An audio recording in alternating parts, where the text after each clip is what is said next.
Live coming to you from beautiful downtown southern sunny California. All right, Insane Friends Live, easy two tips and tricks. Well, I am out. I put my last piece of trim on my, and we're going to be moving on to the next phase. That will go to the clawfoot tub and get that set up with the new riser and the new mixing valves and all of that going in. And so that's going to be pretty good. I look forward to doing that as we're sitting here waiting for people to show up.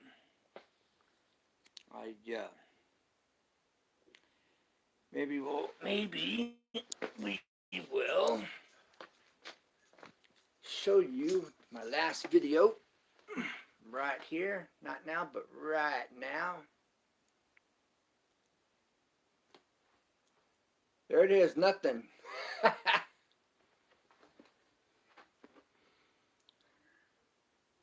Boy, that's custom work, let me tell you. Nice stuff.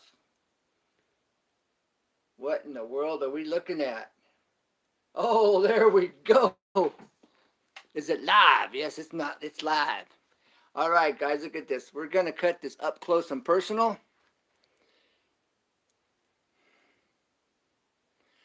All right, we're going to show you what nobody else shows you and how to cut tile while we're waiting here. All right, we're going to cut the grooves in the back of this tile before we hang it. And, well, we're going to get the control so you can, we're cutting the back side of that tile because it's smooth. And so that's running smooth. See. All right.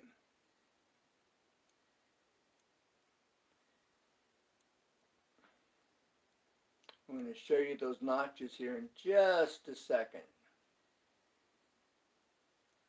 You do not want your hand in front of that blade. Do not put your hand in front of that blade. There, you got to really be careful doing it like that. As you see, I'm keeping my hand back. I don't like going underneath the blade like I am right there. It's not very smart because that can cut my hand if I wasn't careful, if I was to go through it by accident. Now that's really heavy and thick, and the likelihood of that happening isn't the case, but you see my finger right there off to the side when that was being cut. All right, I'm sitting here telling you, do not put your finger in front of that blade. It will cut you. The angle looks like I'm closer than what I am. I'm about 3 inches away from that blade at least. There's a silicone, I don't know. Silica sand maybe, and some resin.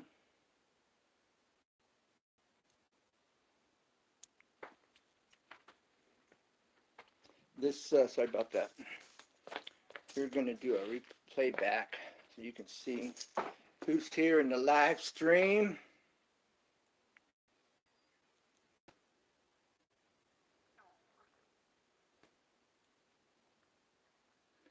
All right. Now,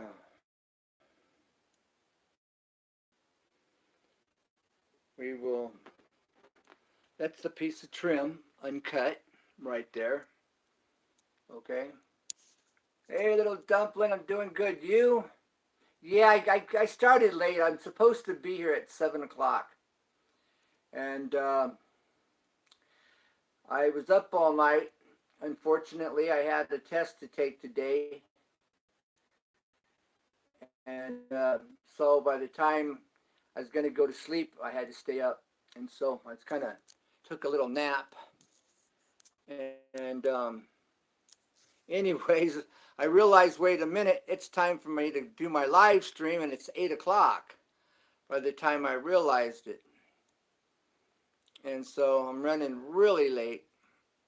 My Insane Friends Thursday night's supposed to start at 7 o'clock California time or Pacific time. And I'm going to be doing a shout out here in just a minute for the Insane Friends group for everybody that's on the calendar. But I was wanting to show you, yeah, I wasn't planning on being up all night. It just happened, you know. Good thing I don't have a regular job at the moment.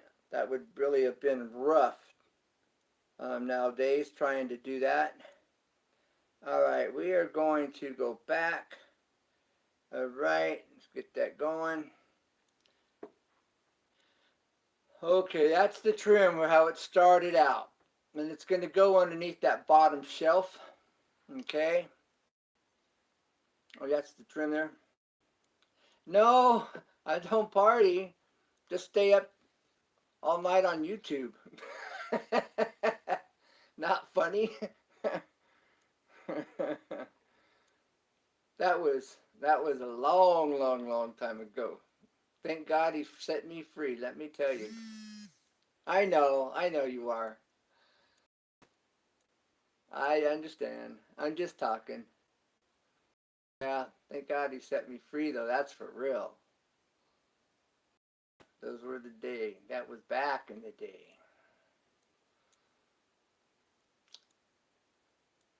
Can you tell I wasn't using the tripod? I was having trouble with it. I went live on this right here, so I couldn't pause and set my camera up. So it was really,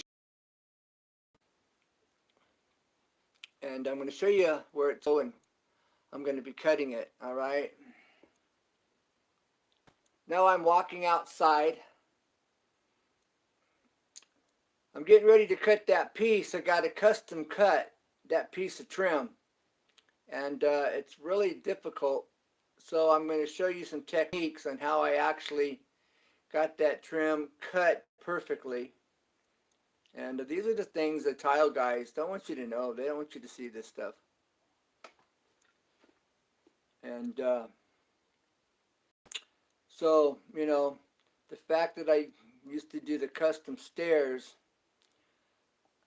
the angles aren't an issue.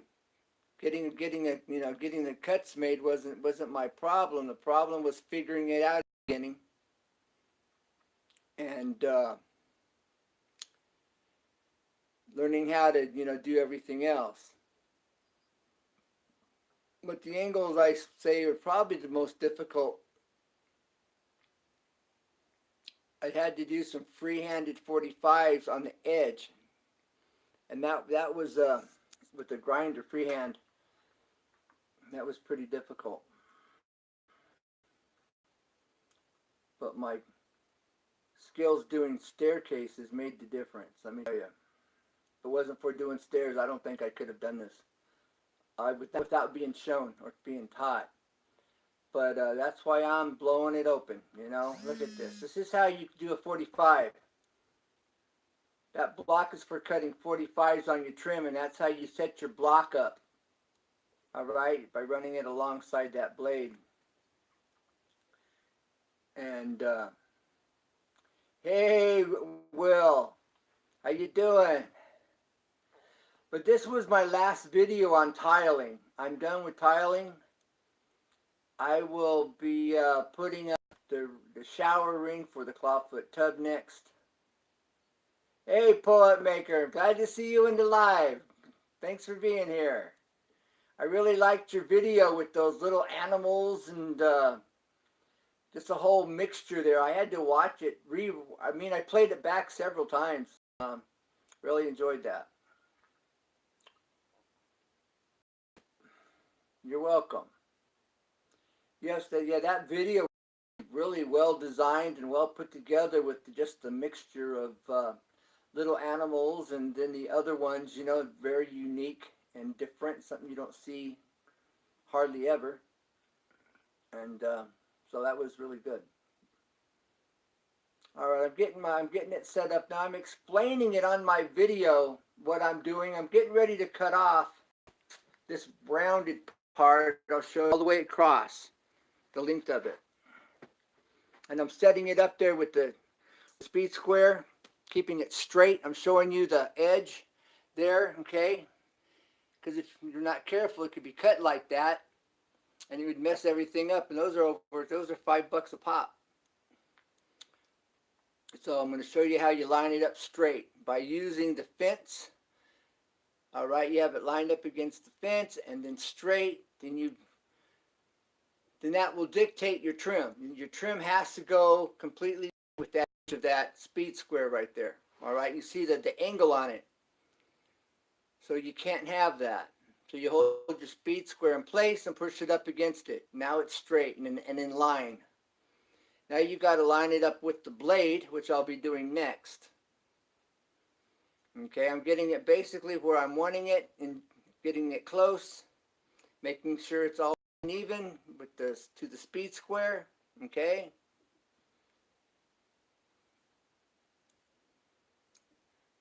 All right, everything's tight and straight and even. Okay.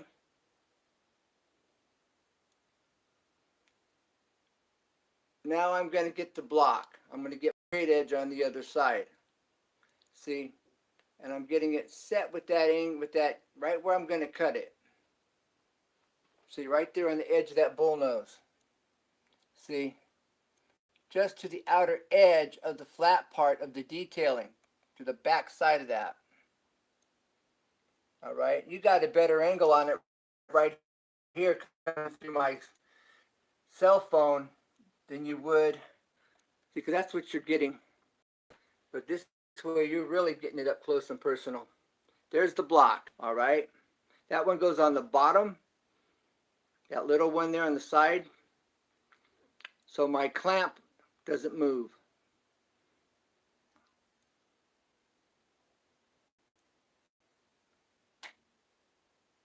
And that block's there, the angle on that block is for cutting a 45 on your tile. I use my, hey, Donut Forge, you snuck in here on me. The Sprinkle Donut Forge, thanks for dropping in. Good to see ya.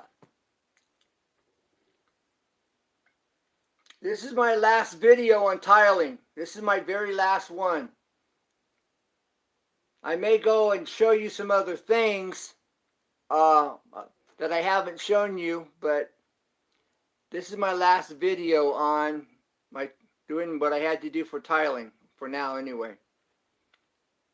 Next, I'll be putting up a shower ring around my clawfoot tub and a new mixing valve and shower, set up.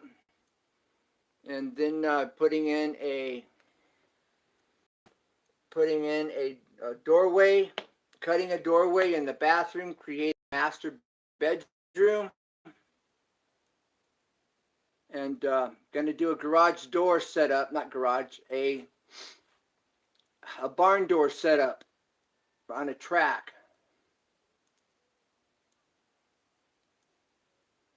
Hey, Drone Worship, for dropping in there.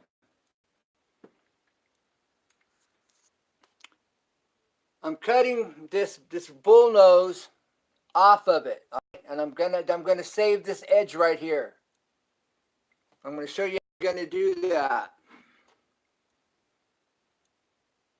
I just set up my jig. Now I'm getting it in place.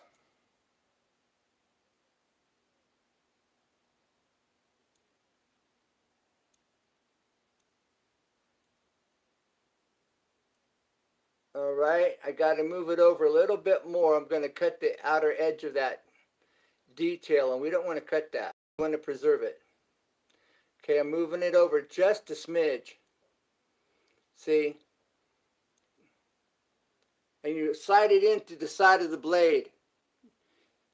You look down the side of that blade, that's what I'm showing you right there, to the outer edge to where it's making contact with your material. All right, because you preserve that lip right there. That you don't want to. That lip should not be cut. Can I do it? That's the question. That's 1 foot in length. That lip right there. Can I preserve that lip and keep from cutting it? That's the question.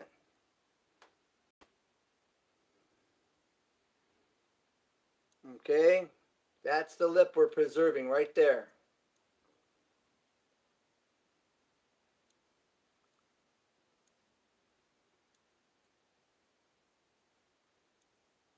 All right, here we go.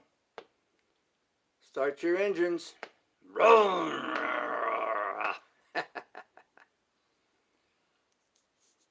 Got this light behind me interfering with my screen here, reflecting off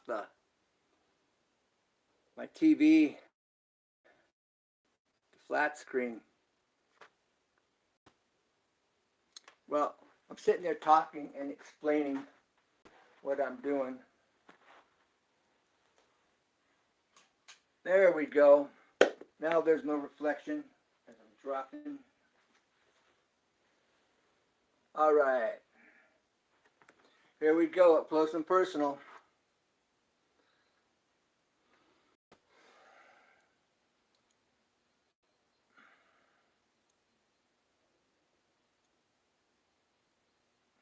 Whoa. I'm adjusting my camera, guys. There we are. That's where it needs to be. Right there. But I've got a foot to cut, to travel. And that needs to be preserved. I'm cutting just a little bit of it. But that's about perfect though. See that? This gives you a better angle on it actually.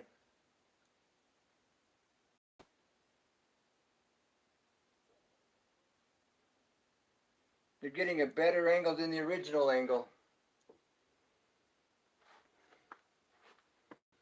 Okay, now we're going to get it. Yeah, that's even better than the camera. There's my jig set up. You're seeing it now.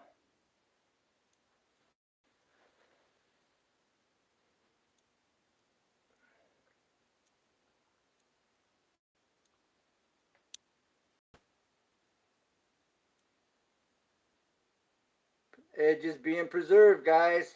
And it's all consistent. Look at that. And that's a foot of travel.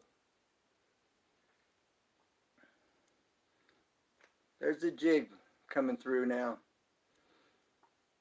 Speed square, keeping one side straight and even. Then my block.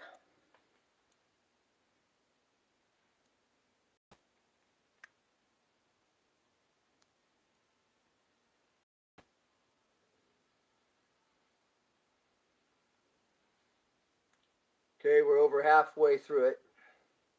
It's staying consistent. Look at this. Consistent. That jig setup I have right there makes all the difference. That's what makes it happen.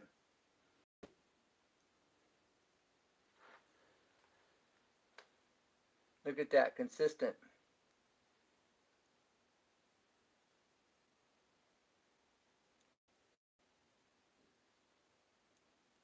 Bam. There it is.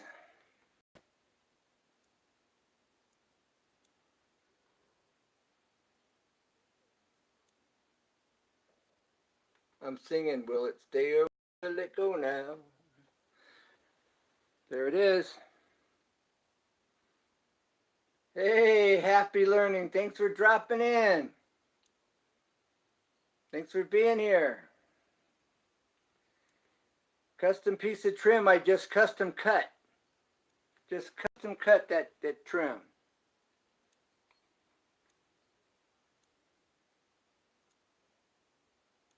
Consistent.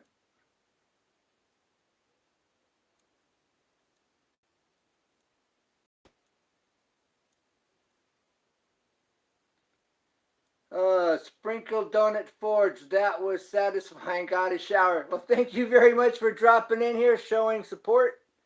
Appreciate it. Now I got a bullnose piece of trim left over I can use for another project. Those are $5 a piece. Now, and I just basically bought that and free, being able to cut it. How cool is that? All right.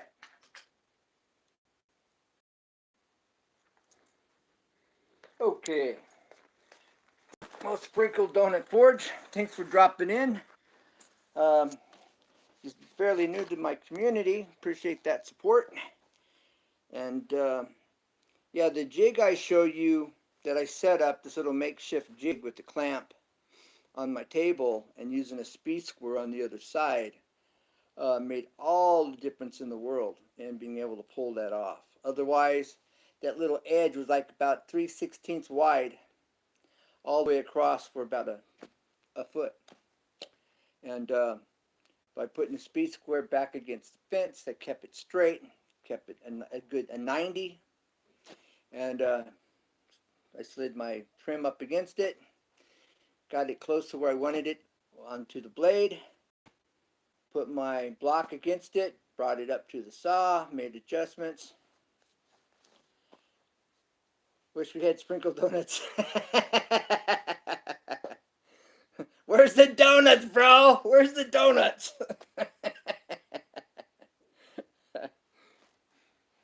Then we need some coffee with those donuts. But anyways, that's my last video on tiling, unless I do some special videos showing you. Thank you, bro. Will, thanks for dropping in. Appreciate the support.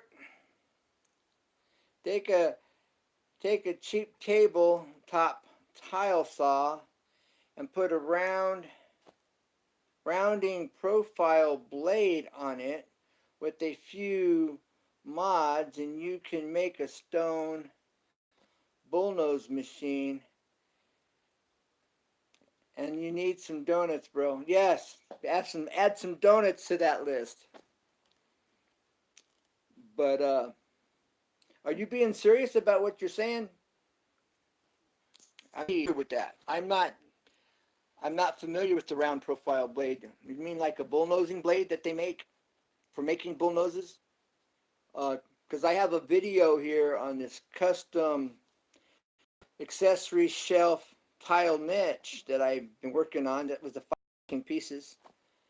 I made a radius for my second shelf, and I bullnosed it by hand using a diamond blade on a grinder. I made one. It has made me, I bet it has. Do you have it on your channel? Is it something you can do a video with and show it? Throw it in as an extra on one of your videos. Is that? Oh, little dumpling, you're breaking. Oh, okay.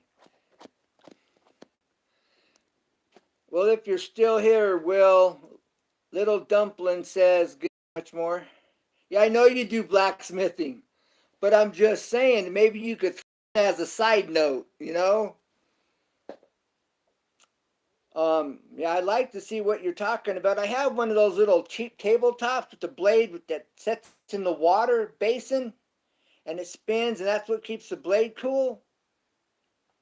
I have one of those. I just really haven't used it.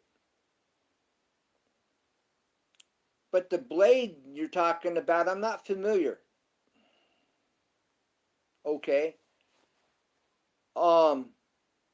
But if you could throw it in one of your blacksmithing blacksmithing videos, you know, just as a side thing, as an extra, you know, something extra on for, you know, just this is what it is. This is what it looks like. You know, bam, in and out. $100. All right. And it's called what's the blade called? You said, let's see, what did you call it back here? going back through take a cheap tabletop tile saw and put a rounding profile blade. All right, so that's what it's called. It's a rounding profile blade. I can find that like online. Well, see, and my thing with tiling, uh, I do woodworking. I do custom staircases. Um, when I'm not doing that, I'll do, track homes if there's a lot of work. I've worked in track homes, doing paint grade and even maple and sometimes in oak. But that's basically what I do. I've more money than I could afford to pay them. And then I tried hiring a few guys that were affordable and come to find out they were learning. I had to let them go. But the end results are I've learned a little bit along the way, and with my own skills, I've been able to kind of figure it all out. And so I'm showing everything up close and personal so that the person that hasn't done it or a person that's, beginning or a homeowner, um, they can watch my videos and figure out, what to do and how to do it. Because there isn't any videos that I'm aware of like mine here on YouTube. These tile guys don't show you that. It's a profiling blade. All right. All right. Raise the deck and set a fence up like a diamond edge router.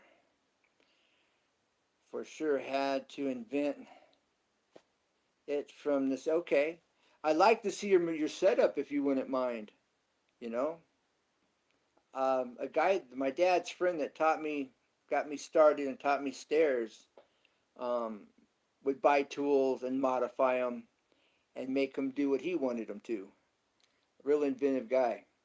He's passed nowadays, but he sure has left me a lot of good memories and things to be creative. Definitely. Um, yeah, the mother of necessity, the mother of invention. Most definitely. Doing things the hard way. But what's life without a challenge? Life's a challenge. Therefore, it's something to overcome. For sure. Bullnosing machines start at woo. Yeah, I worked in a granite shop for about 3 or 4 months in Vegas, learning how to cut the oval openings for the under mount sinks. Learning how to do that. Bulldozing by hand in the shop. Uh, with the diamond blades, the big grinding stones, the cup grinding stones, and all that, and then polishing it out. Uh, but then the economy took a nosedive, and that came to a stop. But I was just getting the hang of all of that. But you know, yeah, it is. It is. What I liked was installing, being out on the job, and learning the techniques for installing. But that was difficult work too. Big old 300 or 400 pound pieces of granite. It takes 3, 4 of you to carry upstairs. You know, that was a challenge. But that was the most difficult part, was unloading the truck and getting that granite in, where it belonged in the house. The rest of it wasn't so bad.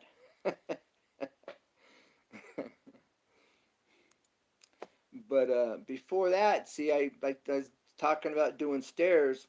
I can take a palm sander and put a 60 grit, even an 80 grit sandpaper, and then work that edge and create a bullnose on an oak tread, and or on the side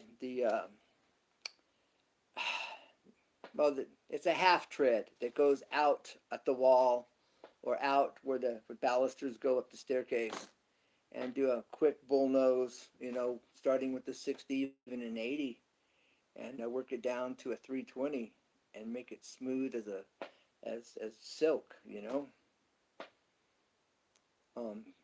Router's much quicker. less work. But I took that, and when I was doing my second shelf here and my shower curb, I bullnosed my shower curb, but I put the shower curb in place, the cap, and when I had it all in place, then I took a grinder with a 5-inch smooth diamond blade, and I worked the edge and created my own bullnose around my shower curb. And so then when I went to cut my radius shelf, my second shelf, uh, then I bullnosed that, but I put that on a carpet pad and carefully just kind of had it clamped down, and created the bullnose on that too. And I have it's all on video here on my channel. How I cut it, everything, every step of it's on here on my channel. I have the wet polishing pads, you know. I'll put on my palm sander. It actually works pretty good on my palm sander. You know, take a spray bottle and spray the diamond pads, and work the edge.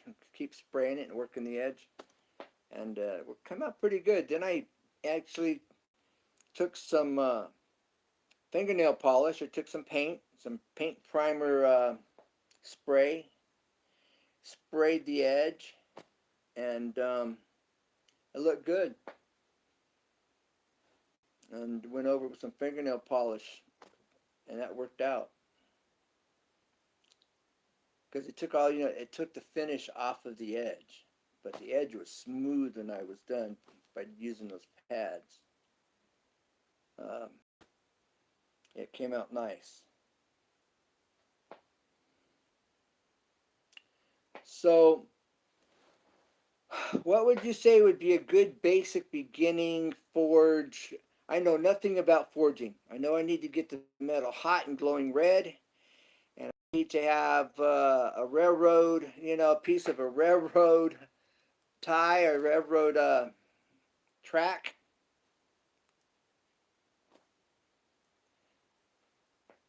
You're breaking my heart, girl. Ooh.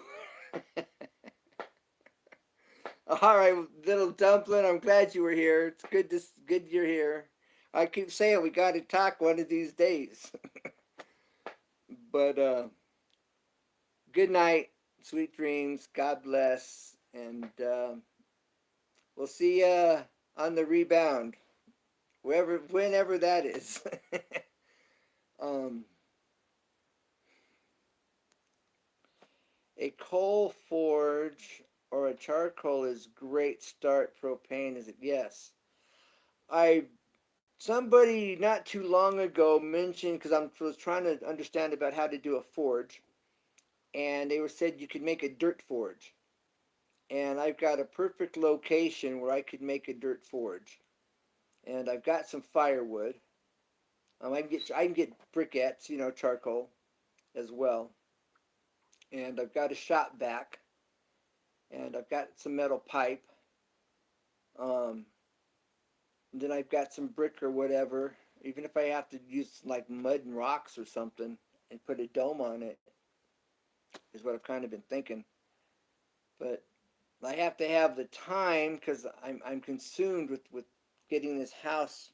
I've got 3 bathrooms. I got to remodel. They're partially done. Just hallway bath I'm working on. It's going to become. There's a joining bedroom that I'm going to cut the hole in the wall so it becomes a master bedroom having access. That one's almost done. But then I've got 2 more to finish and some flooring work and some painting to do, and a lot of painting to do actually. So I'm just kind of consumed, but I'm trying to fit some time in to build a forge. That's my plans. I haven't done anything. I don't really know much about it. I have an interest. I think it would be cool to be able to have those skills and knowledge, and be able to take a piece of metal and make what you want to make. I think that is just incredible.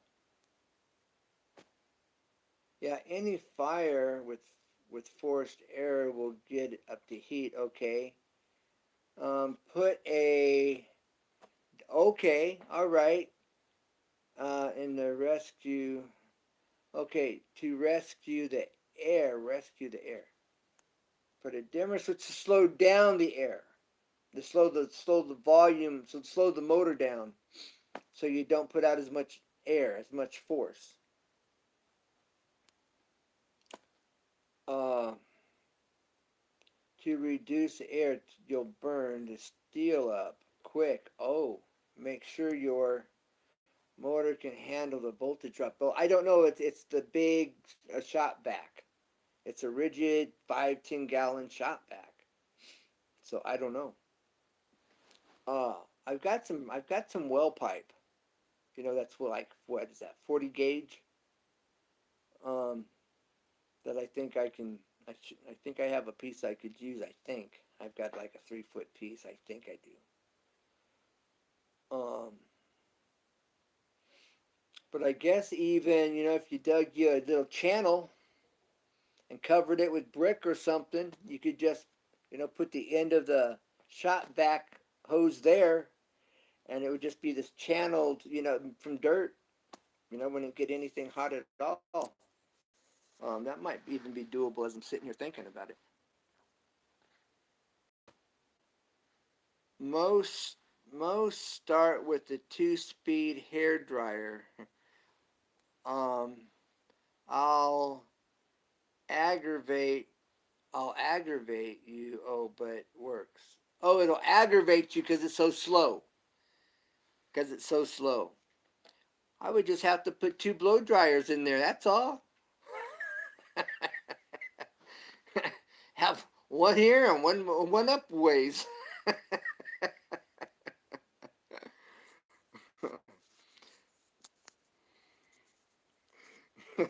Yeah, very noisy, but it'll be outside. I've got a couple shipping containers, and so I figured I'd do it on the side, down in the dirt alongside that shipping container, to keep the air out. You know, most of the breeze, and block most of the wind if I can talk, and that might make it a little bit more doable. But yeah, I've got a couple blow dryers. You know, I could hook them up. Now I saw somebody takes a spike or a piece of steel and on the end of that steel out kind of flat. Then he just made a hook, but that hung on the wall, you know, for holding things. Well, I've got these great big spike nails, and I thought about kind of doing something, taking one of those and doing the same thing with it for like a first project. Make a little hook, and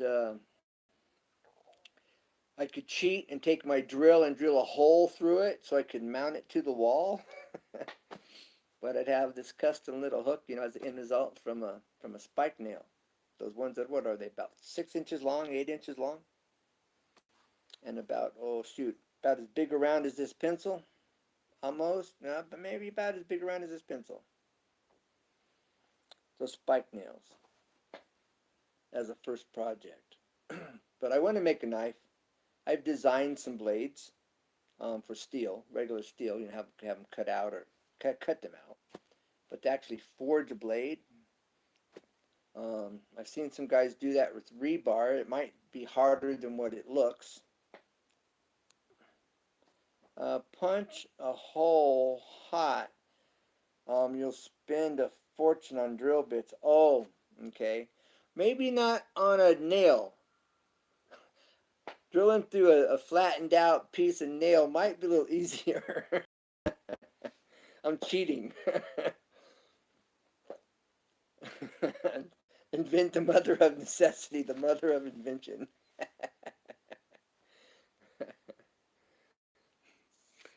Here, I'm just gonna get this nail. Well, I'll show you what I'm talking about. I got it over here. Let me go get it right here. I saw it the other day. Where is it? Right here. I'm trying to be creative. Oh, here you go. Here's that nail. Oh, and it's greater. This is like about a foot long. This right here.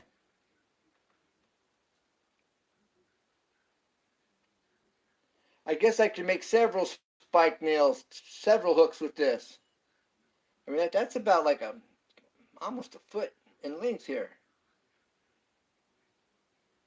Um, I only have one. I guess I could go to Lowe's or Home Depot or somewhere and get another one. But yeah, no, I'm just thinking about a quick, simple first project, you know, to kind of get a feel for it and make something like that's useful. I saw somebody doing it out of a rod that was like, you know, 1/2 inch, 3/8 in diameter. And he just heated and pounded and heated and pounded and got that end real flat and wide and made it into whatever shape he was, you know, trying to achieve, and made his hook on it, and it was cool. I think he put some twists in it. But I thought, well, for a beginner first project, that looks like it might be fun and quick, I think. What do you know about that? Would you say that would be a good first project?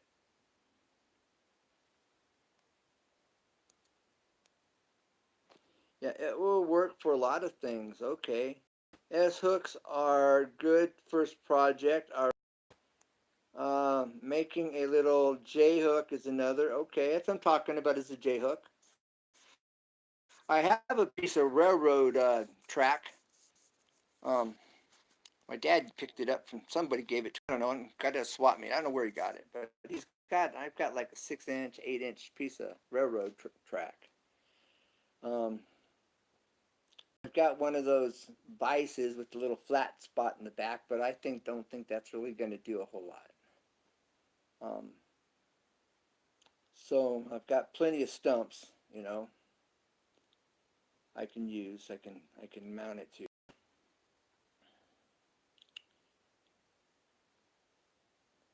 Okay, railroad track is good anvil shaped object. Okay, okay. Um, it would be, I could see it, I don't know what tools it would take, but to take the track and kind of cut it so it kind of has that shape of an anvil, that tapering on one end. But that probably takes tools that I can't afford, I'm sure. That's hardened steel. I don't know what it's made of, but that's some real steel right there.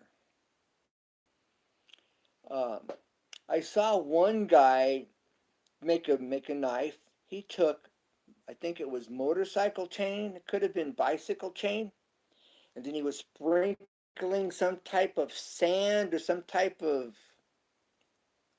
powder on it, and he kept getting it red hot towards glowing hot and pounding it, and it was all smashed together. You know, one solid piece of chain.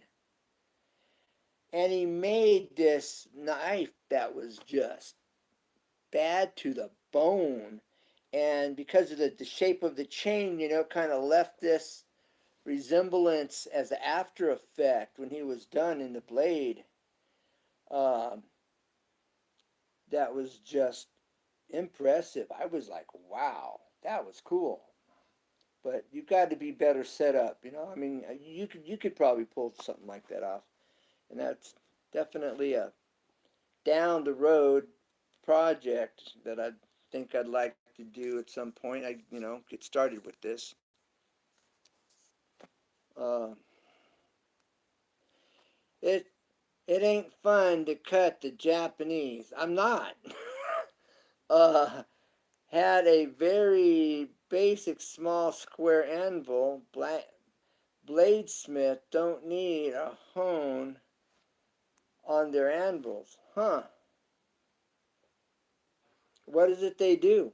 But they have some techniques and maybe some tools that we don't have that allows them to do that, or just handed down skills, trades, just secret trades, you know, trade secrets that they're just generational handed down, and allows them to do, you know, to get around some of that. I know they've got some amazing woodworking skills also, uh, real intricate, unbelievable stuff that they do with wood as well. But Yeah, I like that knife where the guy took that chain. I don't know if it's a bicycle chain or a motorcycle chain. It wasn't motorcycle. Maybe it was a. I'm not sure. It was a chain though. And he just kind of had it folded, you know, long ways, and got it together and solid as one piece, melded together, and then started shaping it into a knife. It was like nice, and it's spring steel. I think it's spring steel. You would probably know. You probably know exactly what it's made out of. But like a great knife that would be very durable, or metal, steel at that point would be very durable. What do you know about that? Have you seen anything like that, or have you done anything like that?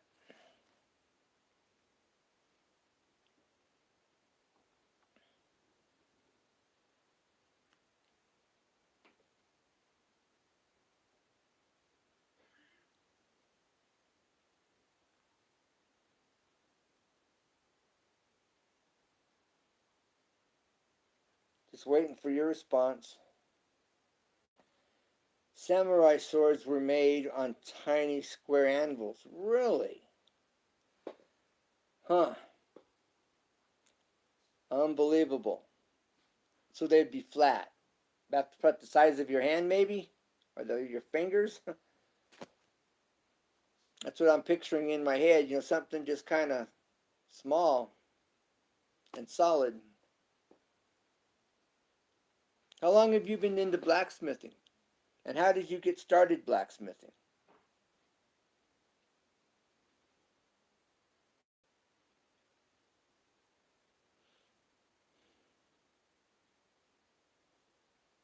Damascus, yes. Damascus is pretty. Yeah, Damascus is, yeah. I couldn't think of what it was called. But so the chain kind of looked like Damascus. Um, had, the shape of the chain, the imprint was kind of still there when he was done on the blade. And it looked a lot like Damascus as the end result. All right, let's see. But you are heat treating two metals that have different tempering levels and are not alloyed. When you're using chain, is that what you're saying, or when you're making Damascus?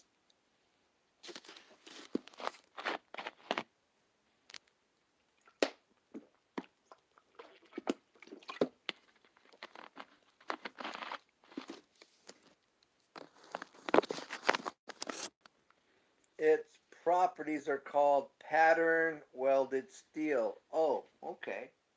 Yeah, like I say, I know nothing about this. I have an interest in it, you know.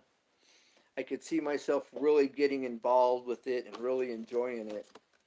Um, yeah, I could definitely see that once I get the hang of it and understand what I'm doing, because I know nothing. It's just the idea and the thought. And I have some ideas, uh, but I know there's a huge learning curve, in front of me, and I just have this desire, and I'm seeing it on YouTube, and I'm like, man, uh,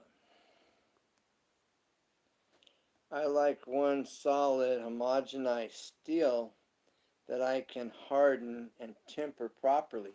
Okay, it, okay, that's an art too. Tempering. I saw you doing some of that, and there's a whole science, art to tempering, and I know you can dip it in water for certain metals, or it will be brittle on with other metals. That I know. My brother's a welder, and so I've got a little bit of very minute, knowledge as an end result, but minute. Uh, Oil for some metals, water for others, um, sand, from what I'm told, dry sand or wet sand. Um, I'm sure you could put either oil or water in the sand, depending on what you're doing. But that's what I know. I don't know why. I don't know, the purpose of it.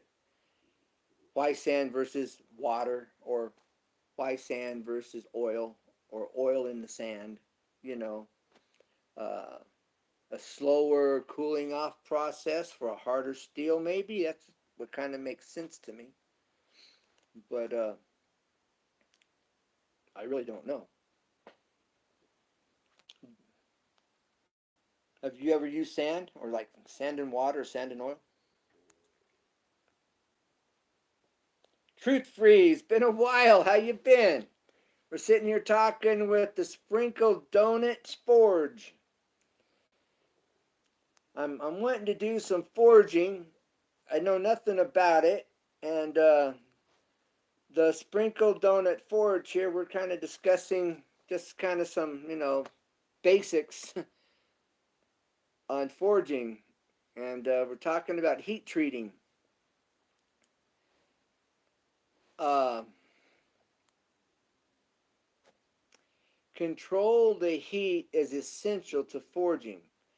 Putting hot steel in vermiculture or wood ash to slow cool is called anodizing. Am I saying that right? It makes the steel softer to work with, okay, by using this process. If you've got a hardened steel, so you can mal it or meld it.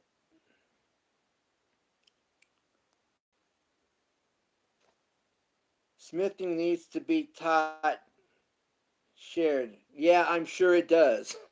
I mean, I'm trying to wrap my head around and really understand what he's saying. I understand the basics of what the Sprinkled Donut Forge is saying, but I'm trying to wrap my head around, the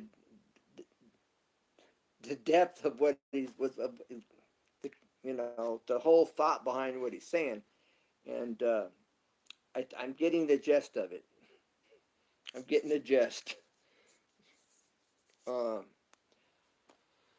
okay, but then you can reheat treat it. So to make it hard and durable, so it's not brittle. Then there's another process for strengthening the metal. The heat treating process to make it more durable. Make the metal malleable. Yeah, softens it up. But what he was just telling me here on controlling the heat is essential for forging. Putting the hot steel in vermiculture or wood ash to slow down the cooling is called analyzing, if I'm pronouncing that right, making it the steel softer to work with. Malleable, yeah. Um, so then you're saying to heat treat, then you want it to cool faster. But I also thought in heat treating you wanted to slowly cool down so it can harden properly. Is that not right? But I'm sure there's a whole nother method or science behind that.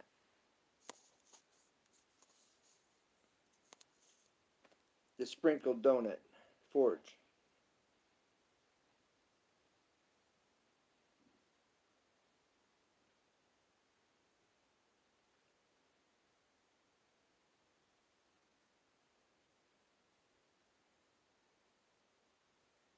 Just waiting for your response here.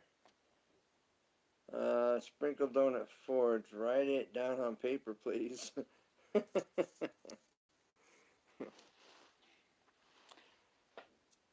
Well, Sprinkled Donut Forge, have you thought about doing like a little class? Where you're like teaching uh, guys like myself that are interested that haven't ever done it.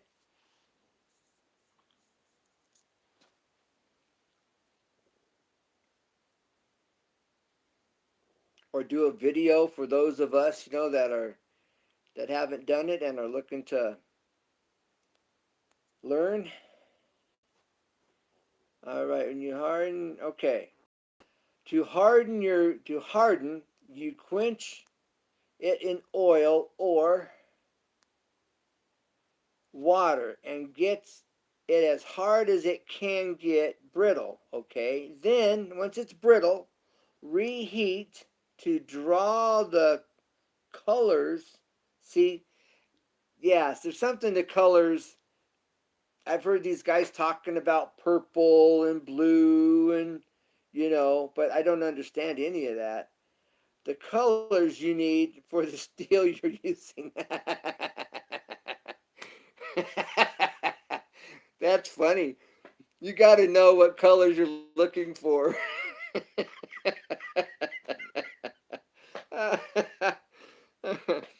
Yeah.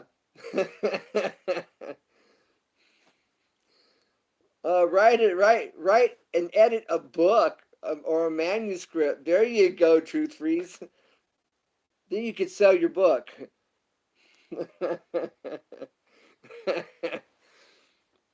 Yeah, I've heard these guys. I think it was you even I was listening to. You were talking about purple and blue and the different colors.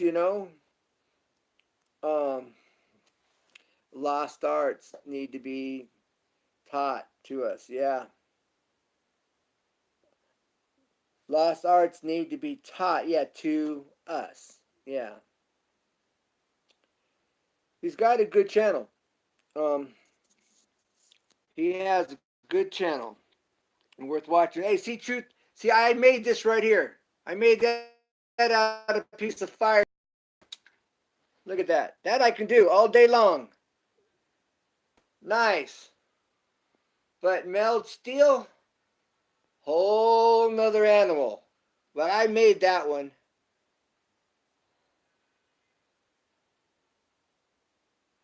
Actually, I've made a few of them. Um, but no, I would like to know how to work steel. You got to visit the shop and make a video as I show you some basics. You'll get it faster. Yeah, I'm in California. I'll just fly over in my jet, and visit your shop. No problem. I'll land in your front yard in my helicopter.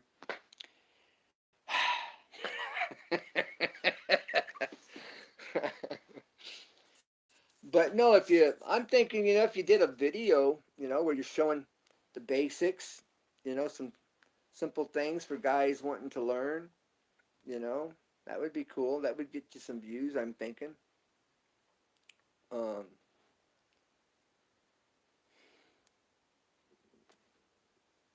Bicycle is cheaper. That's true. Moped. Yeah, I'm in California. I'm out here in the desert, California desert. Desert. I'm in the California desert. I have coffee with that dessert. But no, yeah, no, that would be great. That would be really cool if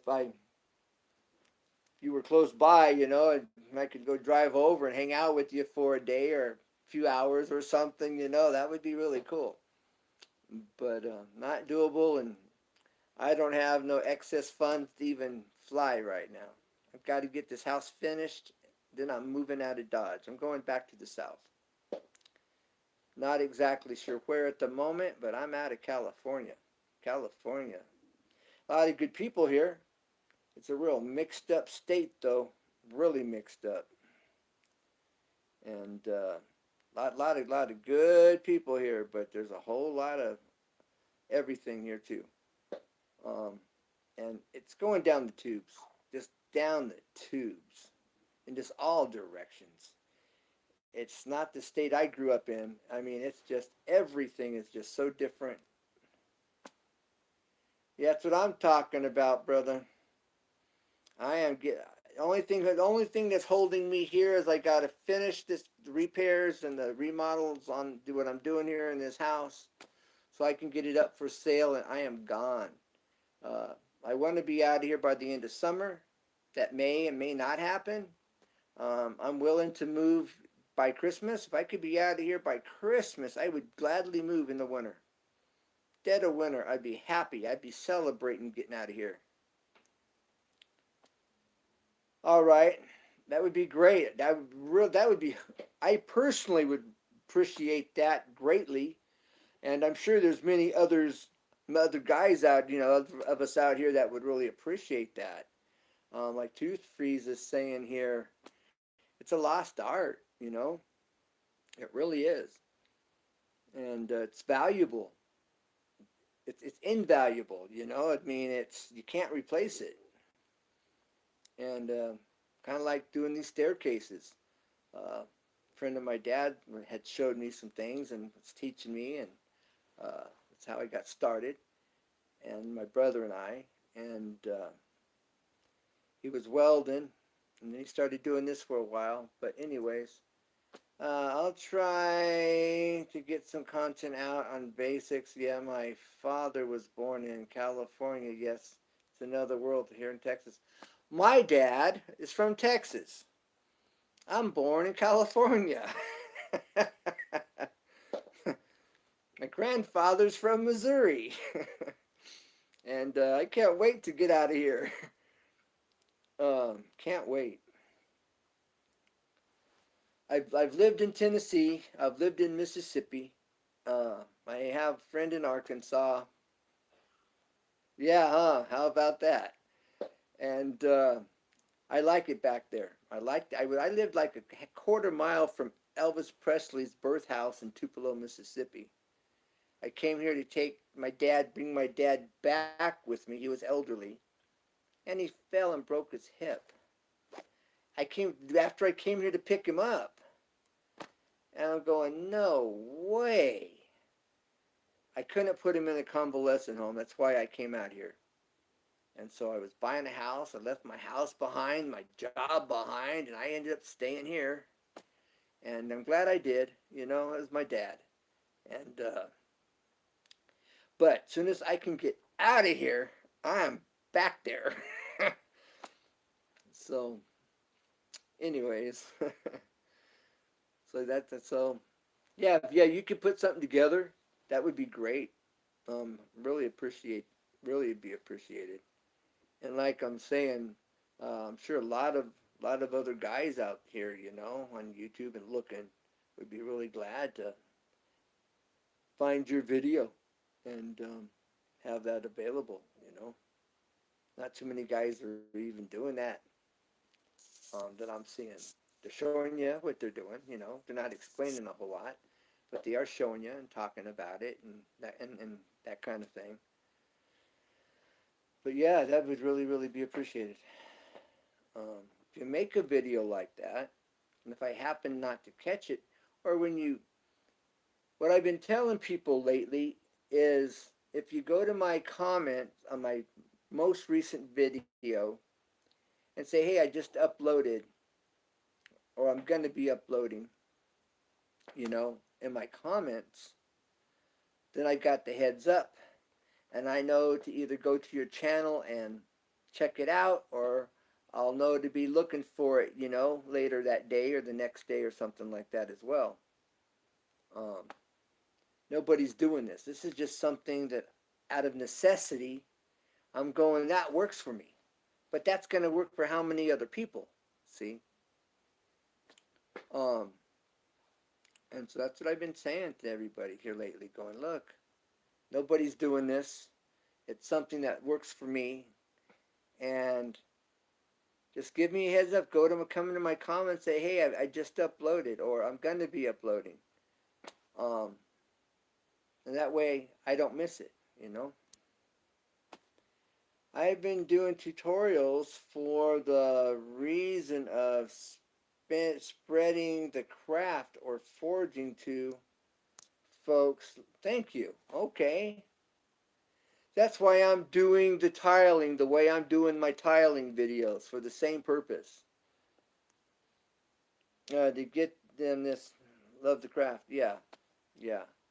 I wasted hours and hours and hours trying to figure out how to tile, because I do woodworking. And very little information. I bought books. They're about worthless. They don't give you much of what you need to know information. They give you everything but what you need to know. And you buy a book for $20, $30 and it's a waste. Total waste of your money and time trying to read it. Because there's no real valuable information in there that you can use, you know? Useless information.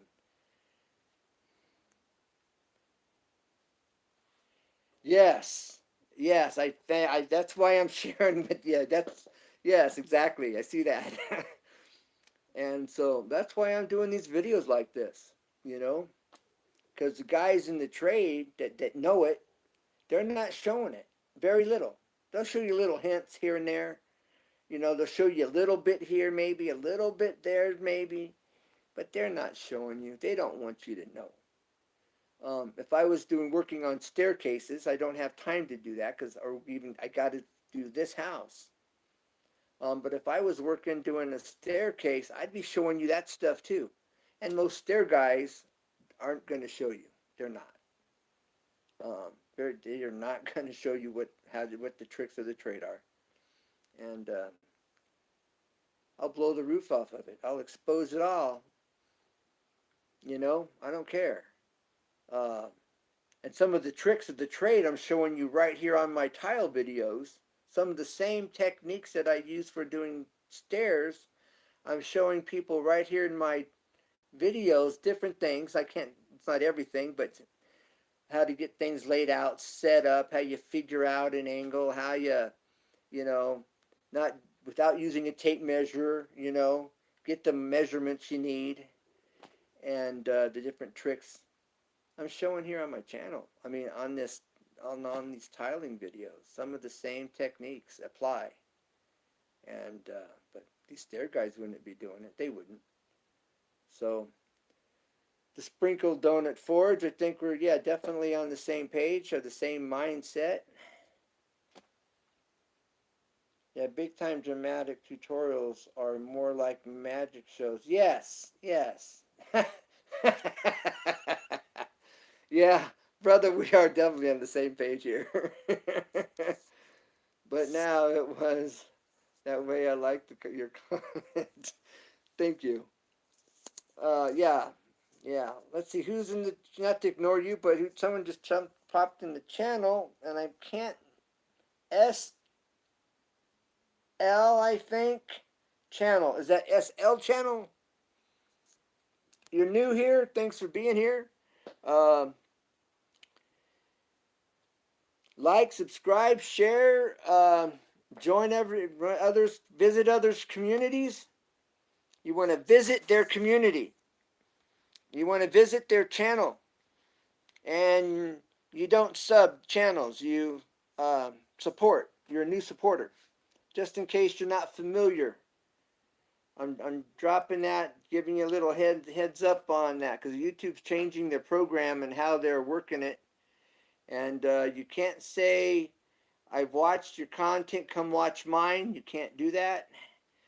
If you don't know, you got to watch 60 seconds of somebody's video before you hit the thumbs up, or YouTube don't recognize it. They don't give that person credit. You got to watch at least 60 seconds of someone's video, then hit the like button. And after 60 seconds, YouTube says, okay, you've seen enough of this video to know if you like it or not. You know? And so if you don't know that, I'm sharing that bit with you. And I think you're just stepped out of here. All right, I think he's gone there, Sprinkled Donut. Sprinkled Donut Forge. Anyways, that was a little frustrating. But nonetheless, yeah, people are more like magic shows. Poof, done, yes. But not show you how it's done. That's okay. Yeah. Yeah, they show you the beginning. They show you the middle. And then, like you said, poof, it's complete. Look at me. Are not good. I'll be good around here. But no. Yeah, it's frustrating. It is. Now, if a guy is doing it for customers, you know, and customers want to see their work, you know, then that's good for that. You know, if that's what it's for, you know, showing the beginning, middle, and then the finished product. to promote and advertise yourself. Okay, good job, you know. But how many of them do you need? And yeah, it wastes people's time when people are looking for content, and you know, you're just spinning your wheels trying to find it, and then you pick up a little here and you pick up a little there, um, but it's just not much. Like I'm saying, if I didn't already have the skills I had to start with, I don't think I would have been doing this. I was real overwhelming in the beginning. I felt so overwhelmed.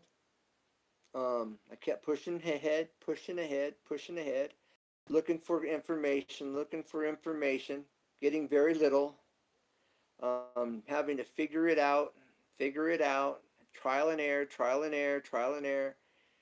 And, you know, I'm not making some uh, experimental project here. This is why I'm working on my house, and it has to look right, and it has to be nice. You know, it's you can't. It's not where you learn. It's where I learned, and I think some of it was not so great. Others, you know, was passable. Um, but you got to start somewhere, and nobody's willing to teach you. You know, unless you know somebody personally, or they're hurting for you know installers. It's it's like here a hot dog boom. Now it's the sword. Nope. Let you watch me suffer so you don't have to. You can. Yes. Yeah. Yeah. Definitely so. Yeah. You know, and it's like I've got two baths. If you, I have on my playlist, I have quite, I think it's a pretty big playlist. I've got a bunch of different playlists.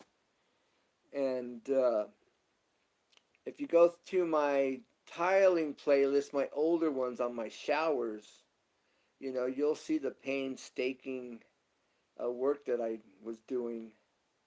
Um, and I was sweating bullets, man. I was chomping on the bit the whole time. You know, it's like it's like climbing uphill, bro. It was like hiking uphill. It was rough because I didn't understand it like I needed to. You know, there was more to it than I knew it was. There was a lot more to it, and I needed to have more information. I needed to know more about it, and had nobody to ask questions. Had nobody to say, "Hey, no, Ken, don't do that. Do this." You know, stop. No, you know, didn't have that going on. Or now that you did it, let me show you the right way. You know, none of that was happening. Always show the whole enchilada. Yes, people. Yes, exactly, exactly. And that's why, as I was going through all this, you know, I was showing, explaining. My I didn't have a tripod in the beginning. I'm holding it with my hand, and I'm trying to prop it up on a trash can, you know, and leaning it up against a rock or, you know, something to try to get the right angle. I didn't have a tripod. Trying to do stuff with the camera in your hand, that was a nightmare. Um, and my a lot of my videos were train wrecks because of it. But I know if you saw what I was doing, that was half the battle. You know what I was showing you made it worth it. But the difficulty and how reckless it was. You know, my camera's going everywhere. You know, and it was difficult. And then I got a little bitty, you know, 6-inch tripod from the dollar store, you know, and that worked. That was better than holding it in my hand, and I could set it up on the trash can if I needed to or something, a chair, uh, on the floor when I needed it. But yeah, so not only was I learning to do this tile and showing you and explaining what was going on, videotaping it was rough. Now I've got a decent tripod. I need to get a little better one, but it works okay. I've got a selfie stick connected to it. That way I can extend it out, I can tilt it down, I can bring it back right there on the selfie stick, you know. And the selfie stick really makes it convenient. Now obviously I'm holding my cell phone right now, but yeah, the selfie stick makes it really nice. Connected to the handle on the tripod. It's a camera tripod.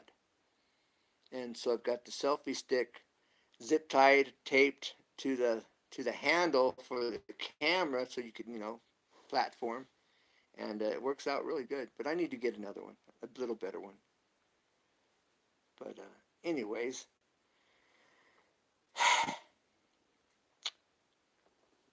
I'm glad to have. Okay, rough videos are okay. It's the learning that makes them really, yes. That's what kept me motivated.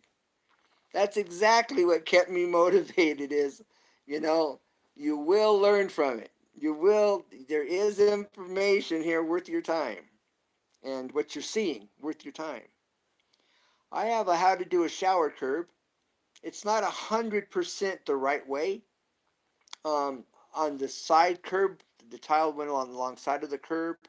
I didn't lay it out quite right. I did it like if I was doing a staircase.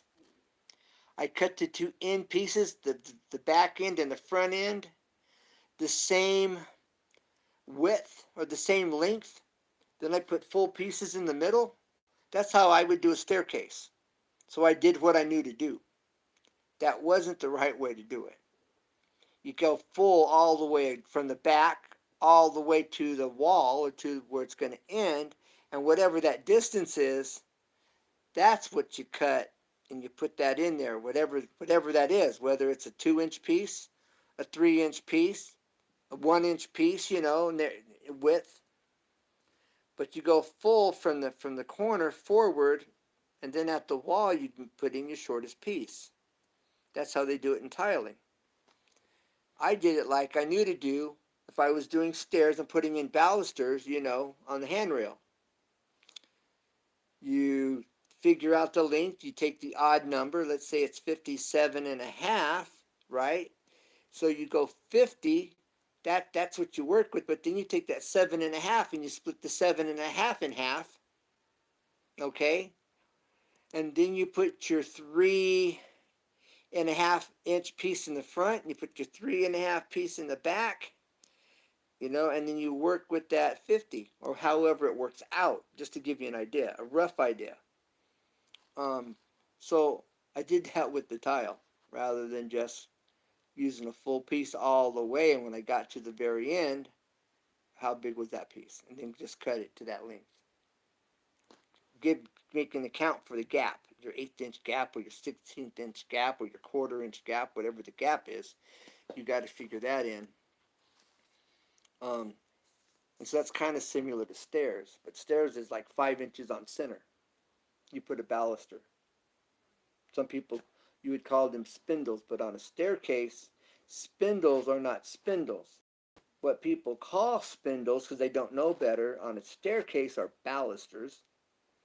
And so you place your balusters, when you lay out your cap, it's 5 inches on center, which gives you like 4 or 3, depending on the size of the baluster base. That way a baby can't stick their head through the spindle or through the balusters and get their head stuck. That's the whole purpose behind it. Okay, from the studs out, everything grows 7/8. Good recipe to follow. Backer board, thin set mortar, and a 1/4-inch the tile to make your 7/8 thick of the end at the beginning. Okay, I'm going to have to digest what you just said. That's something I battled with, was the thin set. Depending on how much thin set you put on, would depend on how thick it was when you were on your finished tile. And trying to figure that out on the shower curb was rough. Um, but I got it, you know. I kind of, let's see, from the studs or a shower curb, out of everything grows 7/8 of an inch. Good recipe, all right. Backer board, thin set mortar. Okay, all right. I see what you're saying. As you're finished coming out from the wall, finished product, finished tile, base of tile, 7/8 roughly. Okay. Cutting that backer board, I use that concrete backer board, that half-inch concrete backer board. I was taking a water hose.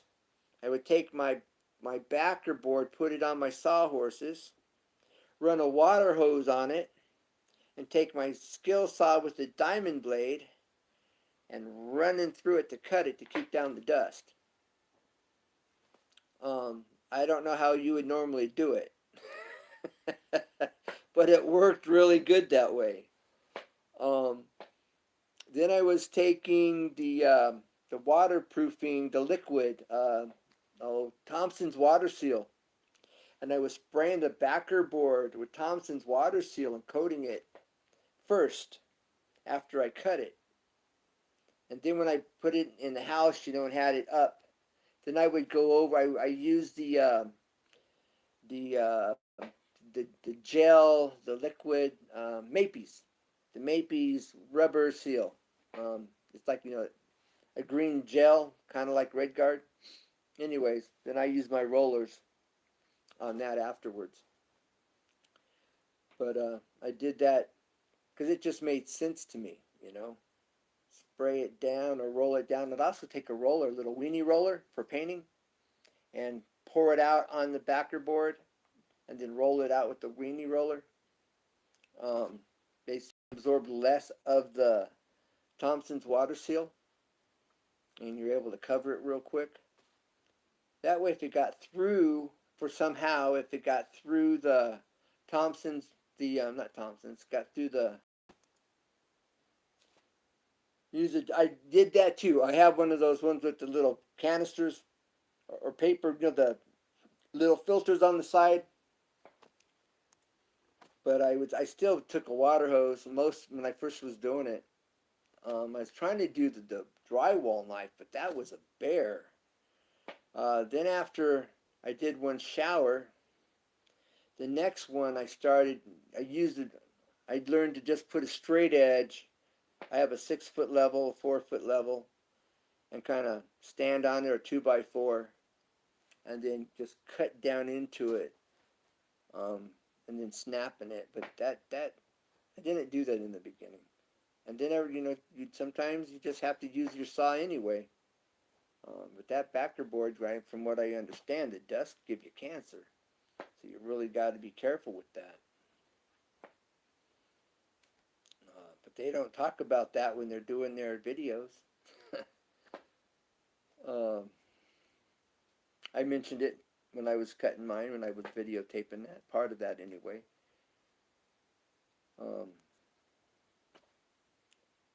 Okay, use a dust mask, carbide tooth, wood cut. I did that, and it took the carbide right off my teeth. I made one cut, 3 foot across, or the 4 foot in length. I made 2 cuts, and the carbide blade's teeth were gone. Somebody told me, and I tried it. I mean, that blade was warped when I finished. I should have been videotaping it. But yeah, I didn't have a channel at that time. I ended up with the channel after I got through doing my backer board. Is when I ended up with my channel at that point.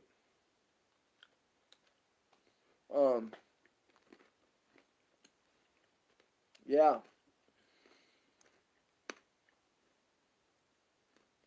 HardieBacker. Yeah, HardieBacker is more user friendly. All the way around. But I went with the best that I could get. I figured if I went with this 1/2 inch concrete board, I want the showers to last for the next 50 years or better. You know, I use PEX piping um, for in the showers. My mixing valves that I put in, I went copper up, and then at the top of the wall, about 3 foot up, 4 foot up, I have my riser pipe. Then I had my connections on the top of my copper coming off the valve to PEX. And I like PEX, but I'm just, I don't know. It's plastic, and it makes me a little nervous. If I was to do it again, I would do copper. I might do PEX around the showers because of all the turns and whatnot sometimes you've got going on. Um, I may use PEX just there in that location only if I ever did this again. That's for sure. But I use copper for rain shower. I use 3/4 supply reduced to a 1/2 inch for pressure. Yeah, good idea. Good idea. I've got 3/4 running coming all the way. I think, I think, yeah, coming off of the mixing valve, I'm using 1/2 inch. And then I had to use like an adapter and step it up. I went into 3/4 for the pipes coming in. Yeah, that's what I did on the mixing valves. But I also, one of my showers, I've got the overhead. I've got a handheld, and then I've got body sprayers on this one shower. It's a steam shower.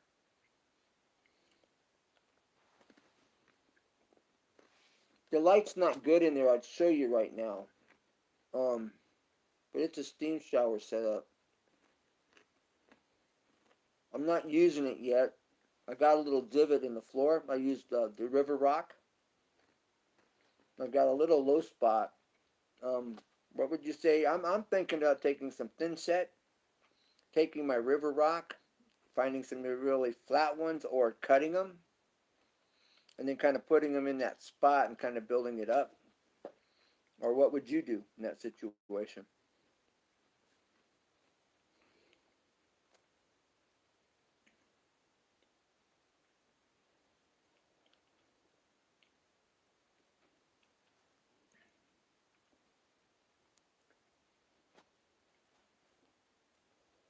Yeah, I've got this River Rock floor. It's on mat. It's on that mesh, that plastic mesh. Hot glue to it. But I've got a little sunken spot, just a little one, about a 8 inch area, which I got to get rid of. You know, what would you do? How would you fix that? Would you just fill it in like I'm saying, with some thin set? And it's not real bad. I mean, it's sunken, but not but it's not too bad. Some things in thin set. Cut some rocks in flat. Cut them in half. I mean, cut them through the middle, and make them thinner, and embed them down in the thin set is my solution. And that's what makes sense. But what do you think you would do to solve that problem? Speaking of which,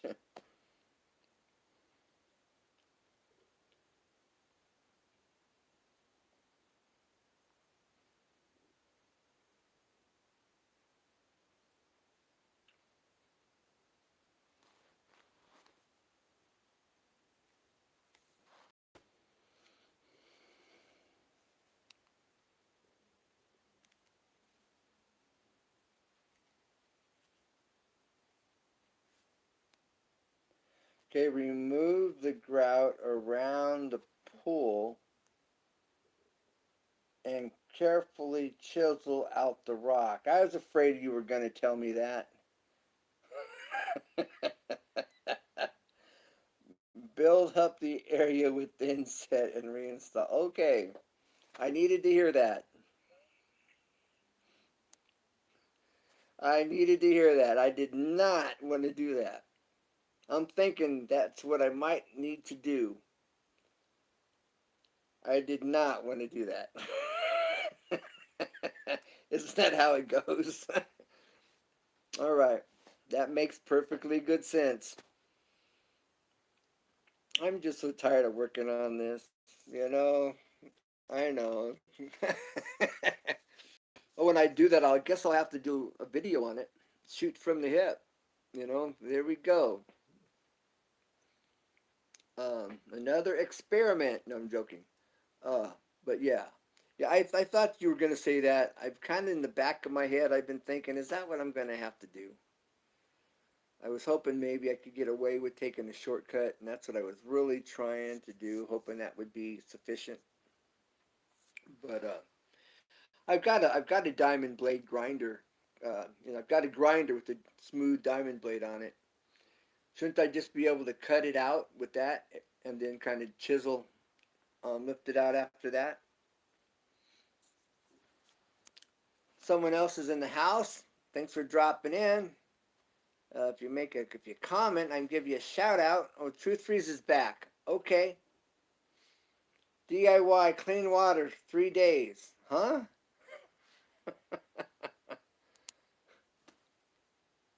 DIY clean water for 3 days. How do you clean water for 3 days? Pour bleach in it. LOL. Run it through sand. Yes, run it through sand with clean water. All day. No, I'm not sure what you're saying there, Truth Freeze. All right, that's the only way to fix it. So what would you say, would you not want to carefully use this grind, like use it with the diamond blade on it to kind of cut that area loose? And maybe kind of across, to get it out of there. That's what makes sense. That's what's making sense to me. Speed the process up. Oh, I tell you, when I laid the grout, this may be common. I don't know if it is common. It's just something I thought about, and I used it, and I have a video on it. I took a great big half-gallon Ziploc baggie, and I made like a cone. I cut just a little bit of the corner. I put my thinset in there, then I squeeze it between the rock to fill the around the rock, and it worked pretty good that way. But a friend of mine was saying some of these guys use like a cake decorating bag, and I thought, that would be perfect. But I'd never seen it done. It was just, outside the box going, what's a quicker, easier way without making such a mess with the thinset? I mean, with the grout. And so I took a Ziploc baggie. I didn't have a cake decorating bag. Okay, I chisel it out manually or use a Dremel. I don't have a Dremel. With a grout removal bit. It's a pain, but if you touch up the floats on your first after rubber, you can avoid the pull. Okay, let me say it again. Chisel it out manually or use a Dremel with a grout removal bit. It's a pain, but you hold on, but if you do torch it up, touch it up, float your pan first. The rubbing block, you can avoid the pulling. What do you mean? I'm not following here. If you do touch up the floats on your pan, you mean the cuts? If you cut the pan?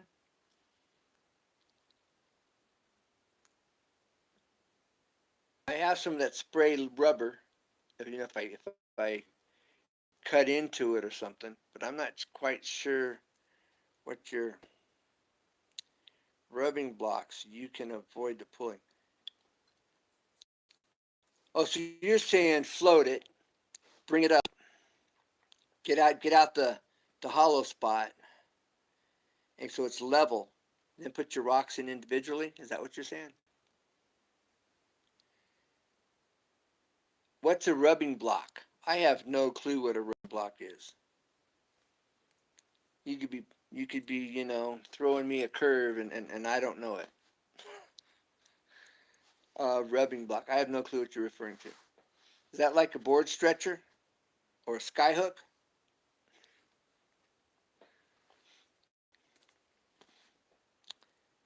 Clean up the pan with a rubbing block.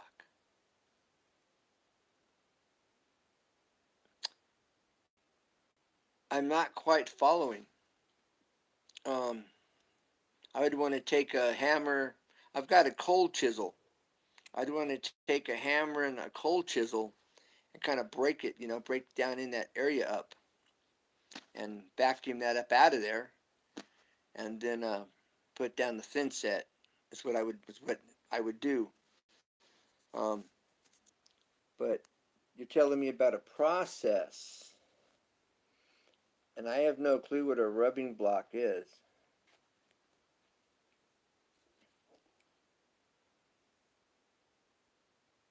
A ratified stone block, a handle for sanding concrete. Use it before setting the top.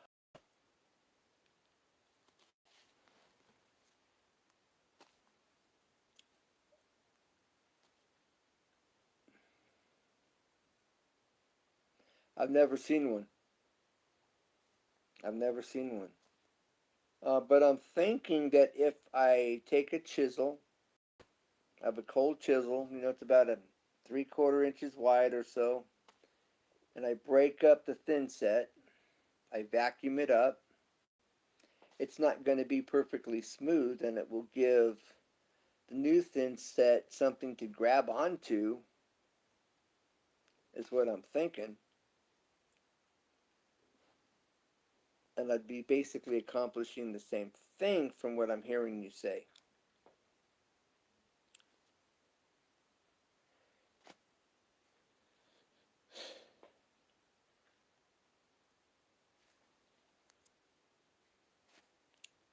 Thanks for hanging out here, 2 3s. Bust out the bad and float the area. Okay, all right, that'll work. I gotcha. That makes good sense. But you're giving me some good information, and I appreciate that. I realize that you're giving me some good, solid information. But when you're talking about that roughing stone, I'm going, yeah, you're telling me to go get a board stretcher. but no, but nobody's joking. You know, they got sky hooks too.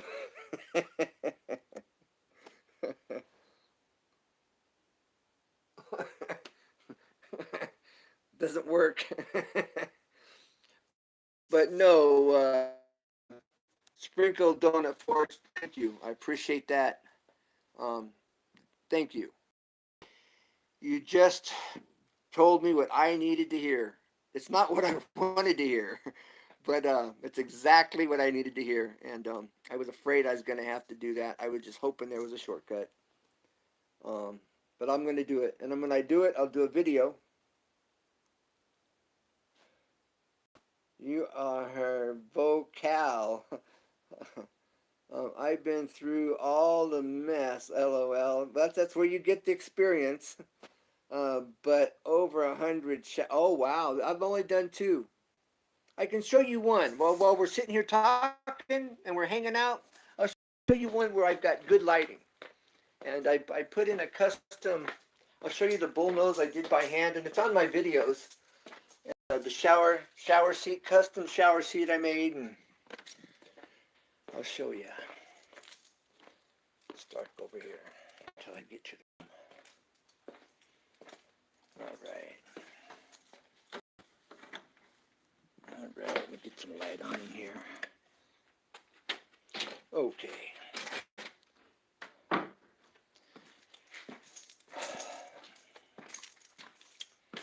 All right. Most of this work in here is custom. This, I'll show you the shower that I bullnosed by hand, and it was in place. It was already here in place, and I bullnosed it by hand, and I got it on my videos. Here it is. I did this by hand.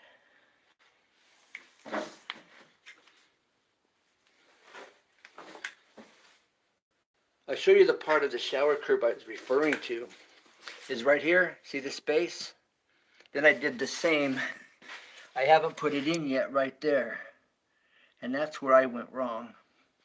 But I bullnosed this and polished this curb right here. I did the other side as well.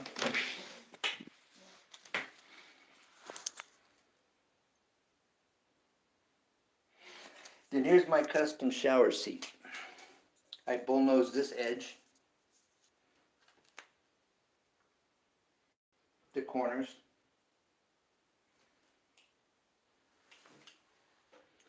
Now check this out. Have you seen the shower seat with storage underneath? And then here is my custom niche. My custom niche right here.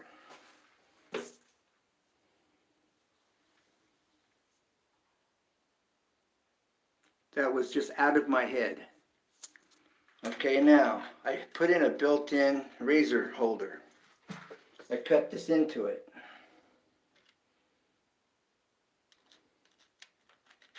And it will hold several different.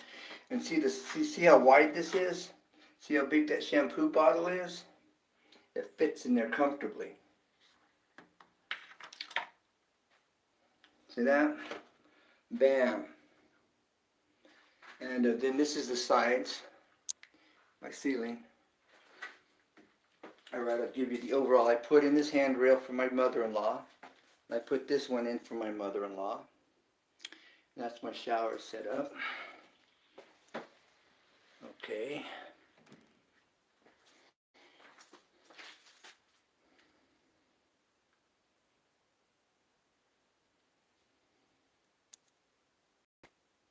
Yeah, it's porcelain. All this is porcelain. Now I got this one to remodel also. This thing's tore up. I got it. I got all this to. Still, I got to do. But this is my baby right here. Really proud of that curb right there. I have this on my videos on how to do a shower curb, and then I had to custom cut the. All right, I had to custom cut these pieces here going along the top edge, and then cutting these were fun, and getting these to fit on this edge here. I had to cut each one of these to fit this 1/2 inch to 1/4 inch space. That was a lot of fun, let me tell you. And duplication matters. Yeah. Set chip.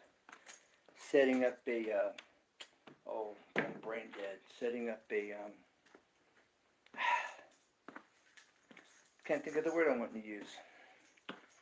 Hold on, I'll flip this around. Bam. All right. It's going to get dark here for a minute. Hold on.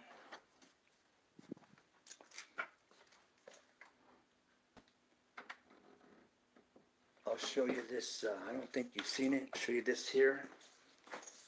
This is from the earlier. That's the piece of tile I had to cut to trim for under the shelf. That's why I had to cut the bullnose off, because it came too far out here to this edge. The bullnose did. See here, this is the one I bullnosed here too, and I painted. Bull knows that. Let me get underneath this edge. Here you go. There's the radius. But this is now finished. This is all complete. I'm going to get a piece of granite put over this. And then this is a clawfoot tub. I'm going to put it a shower setup and put the shower ring on top. And then canister lights are going up here. So this one's almost complete. Hold on. I'm going to be back in the light in just a second. I'll get this turned up face shot.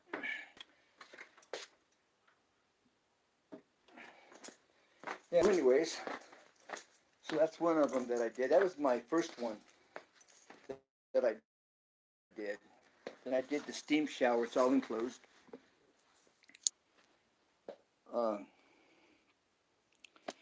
But see, if I didn't have the staircase skill in cutting trim and doing staircases, I could have never done that. I don't think so.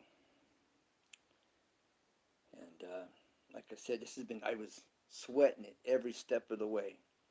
My wife had to have storage under her seat. That seat's made out of that plastic 2x4s and 2x6s. That's what that seat's out of. It was hot mopped. Had a roofer or a guy that did nothing but hot mops. That's what he did, him and his family. And so I felt good about that. So what'd you think? How'd you like that shower seat?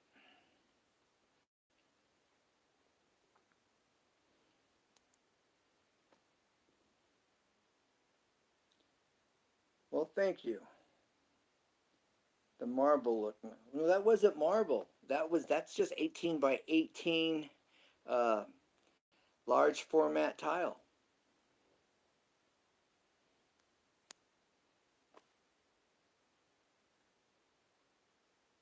S great. S great. Woodworking teaches you most of what it takes to achieve. Yes, well, staircases in particular. My dad's friend I've mentioned here that taught me originally, got me and my brother started doing stairs. He says, if you can do stairs, then you can build a house. He says everything that goes into building a house goes into doing a staircase. Handrail, just the tread risers and hand railing. You know, your cap and all of that. Everything that goes on the staircase. He says everything. Run and rise is like the trusses on the roof, like the rafters on the roof. You run and rise. You know, cutting the angles on your balusters at the top to the hand railing, like doing the roof, like, you know. And so it's going, everything it takes to build a house goes into building a staircase. So he says, if you can build one of these, you can build a house. Because you like your for your balusters. It's a little different, but principles. And so, and then the angles, all the different angles, and finding the unknown angle, or the unknown angles, you know, how do you find them out? All the tricks that it takes to do that on a staircase. But there's so much, but there's other tricks of the trade, other unknown factors that apply to tile that you never see on a staircase, you know? Massive measure, cut,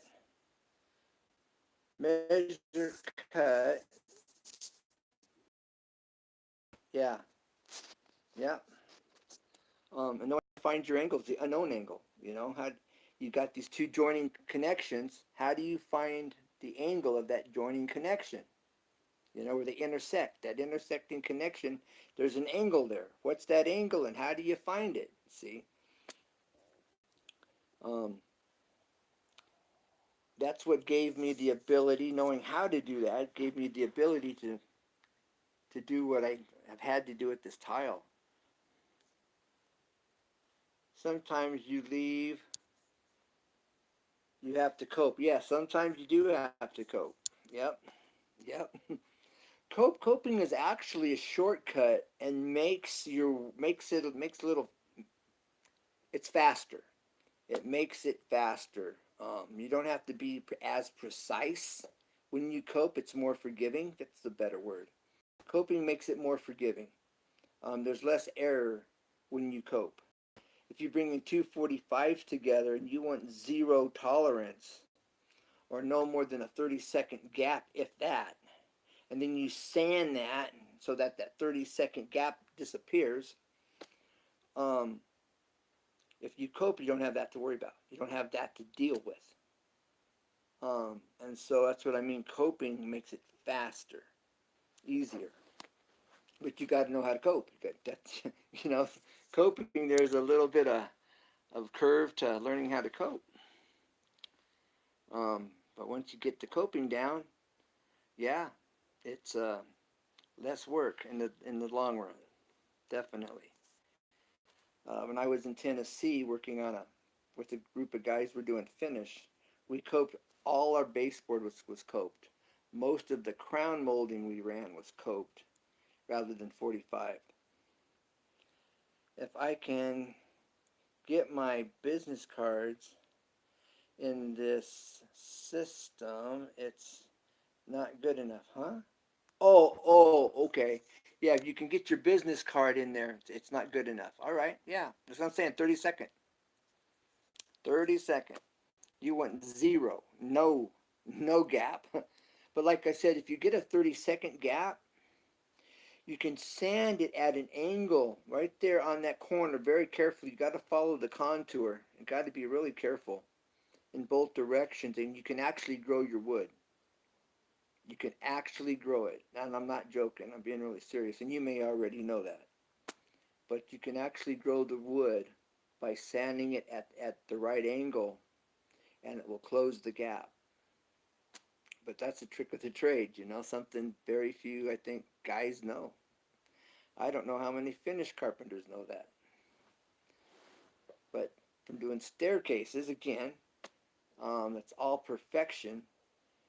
You know, you get down to finishing it up, and you're staining, and you're putting in colored putty, you know, and you're seeing, you know, you're staring hard, and you're finding the perfections, and you keep seeing more and more and more.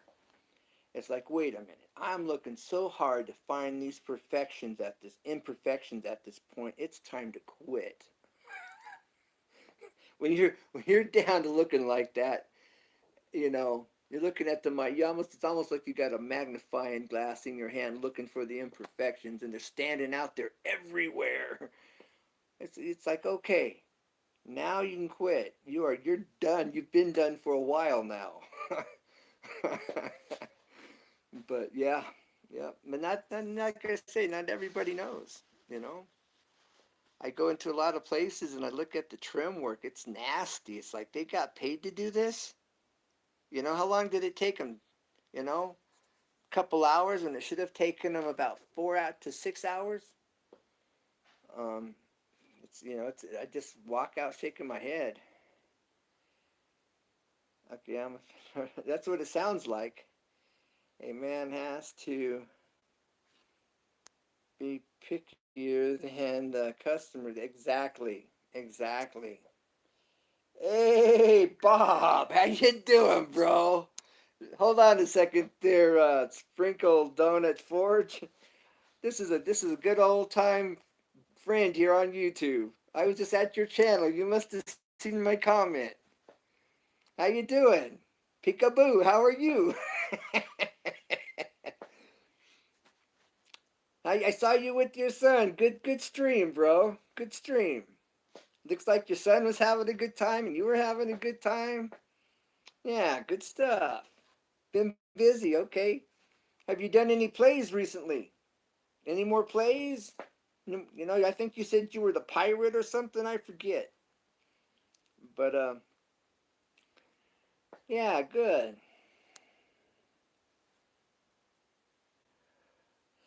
Thanks. It was needed that job when raw.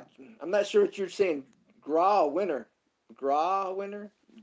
I'm not sure. Grueling winner maybe is what you're saying. But oh, cool. appreciate you dropping in. Long John Silver. Okay, that's right. That's right. Sub to you, Bob. Now, Bob is a wild and crazy kind of guy. I'm going to tell you right now.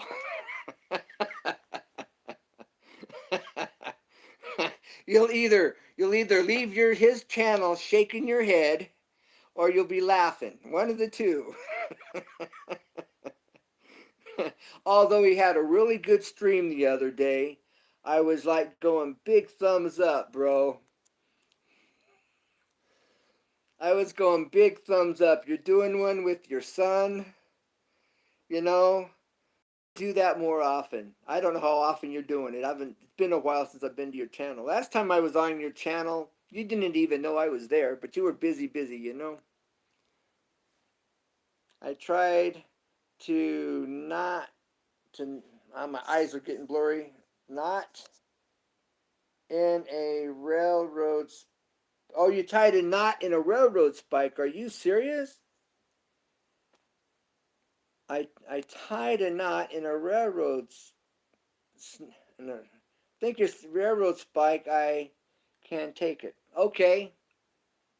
Right on. If you can tie a knot in a railroad spike, you can handle his channel. Most definitely. Oh, I guess I told on myself. I didn't watch your whole video. I stopped in for a bit. Good. You know, doing stuff like that with your children, we don't think about it, but we're making memories, you know? And if YouTube doesn't shut down in the next 20 years, those videos will be up for years and years and years to come, if this world's still here, that is. But as long as this world's here and YouTube's going, you're making memories, you know? And so, good stuff. Big thumbs up to you. That'll slow you down and mellow you out. Because you have to. But no, that's good stuff.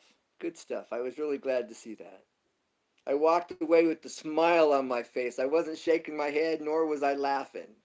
Put a smile on my face, bro. Big time. Spending time with your children. Dynamite. I'm serious. I left your stream with the smile going, yes. You know, keeping it real. And so right on. Yeah, just remember, you know, you're making memories. You know, your children will be 20 years old if the world's still here and YouTube doesn't shut down. And they'll be able to look back at those videos they did with you, you know? So what's going on with you as of late? Well, we're sitting here talking to the Sprinkled Donut Forge. He's a forger, of course. And I would like to learn how to do some forging. We're talking about that. He also does tiling, something he does on the side. It's not what his channel's about. And he's been giving me some tips, you know, some information on tiling. And I showed him, if you do a playback, you'll see a shower I tiled and some custom work I did on it. But I'm not a tiler. I do finished carpentry. I do custom staircases. Out of necessity, I've had to do tiling because everybody wanted too much money. Nice. I am dying to get my. Oh, okay. All right. Hook up here with sprinkled. Sorry, bro. The Sprinkled Donut Forge, and he's going to do some videos, tutorials. Here in the very near future, from what I'm understanding him say. And so you'll be getting some really good information from him. You know, he's the guy that's going to show you up close and personal and explain to you what to do and how to do it. And so it'll be very good information. See what the Sprinkled Donut Forge just is saying here. He wants to teach, help to teach. And so yeah, get your forge going. I'm going to do a dirt forge. I'm going to make one in the ground.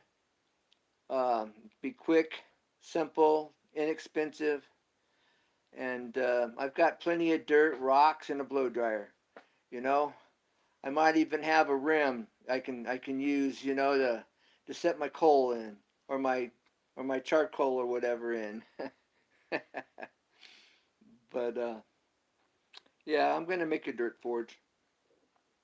I might not even use a pipe if I can dig a channel in the ground, you know, going down to the pit and then cover it with rock or brick or something. I may do that and then just put the blow dryer or a pipe right there at the top and blow it through. Not even have a pipe in the ground.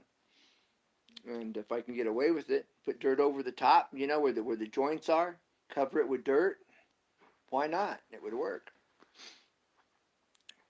Everybody's sticking pipes in the ground. Why not just cut out you know a groove, a channel in the ground, cover it over with brick, put dirt over the top of that, and stick your blow dryer or your shop vac exhaust into it.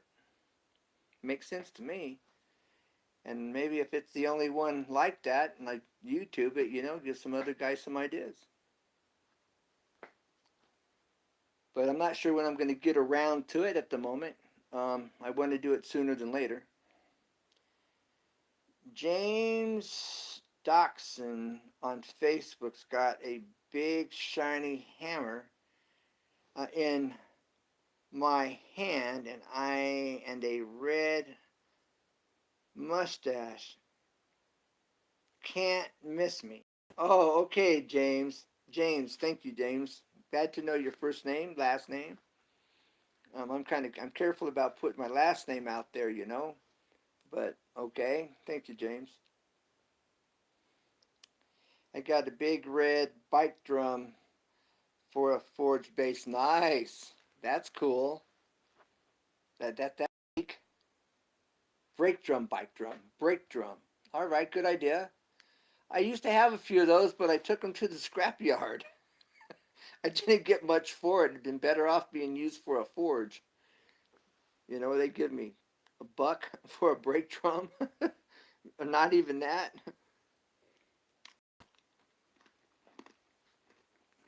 Here's a lamp I made out of what you would call firewood, right there.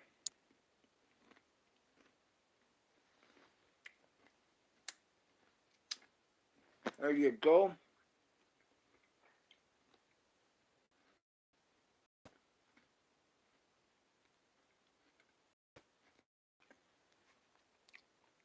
I got nothing to hide and no big money. Okay, I know, but just in general, nothing to lose. Oh, I understand. I understand. Um, I was just saying, it's a giant. It's a giant drum weight, like 80 pounds. Oh, really? That's a serious monster right there, bro. That make a good forge base there for sure.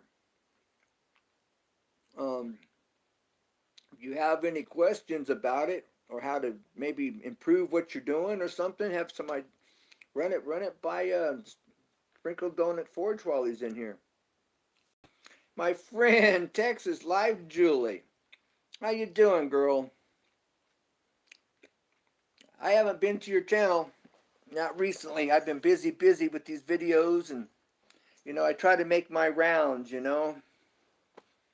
But thank you for stopping and for being here. I appreciate you. It's always a pleasure for you to be in my live stream or comment on my videos. It really is. Sprinkle Donut Forge. This is Texas Live Julie. 5150 the Bob. This is Texas Live Julie. The Sprinkle Donut Forge is in Texas there, Julie.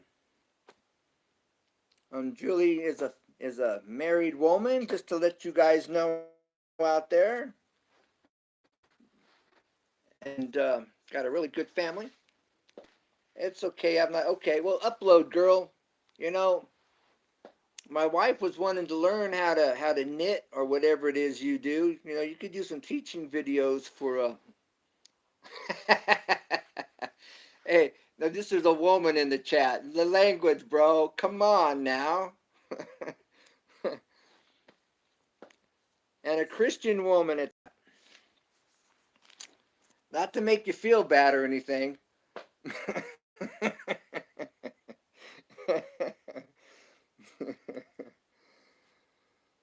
Moscow, Texas, married man and blacksmith here. Good to know y'all.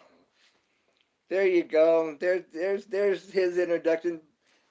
Bob, the 5150 Bob, don't take him serious.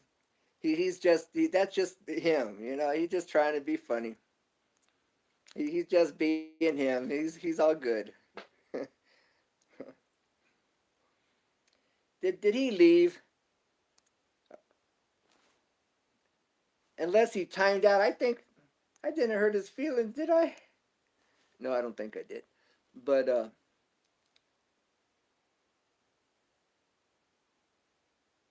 I'll get okay. You know, but hey Bob, if you're there, come on now, don't disappear on us.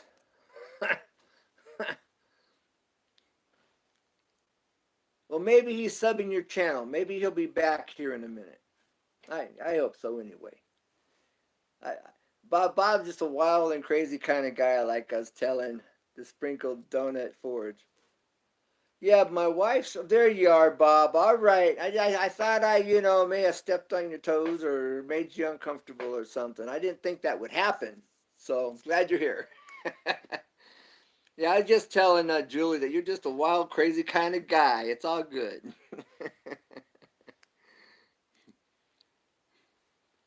All right, grandkids keep me. I bet they do, and I'm sure it's a pleasure.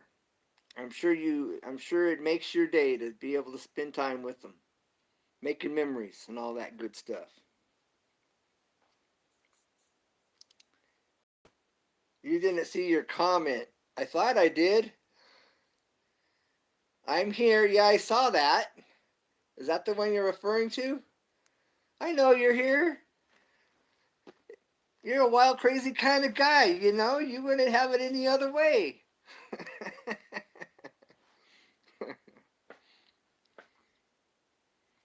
So, yeah, like I was saying there, Julie, my wife's been wanting to, I don't know if it's knitting or what it is, but there's something she's wanting to learn, and I think that's what you do.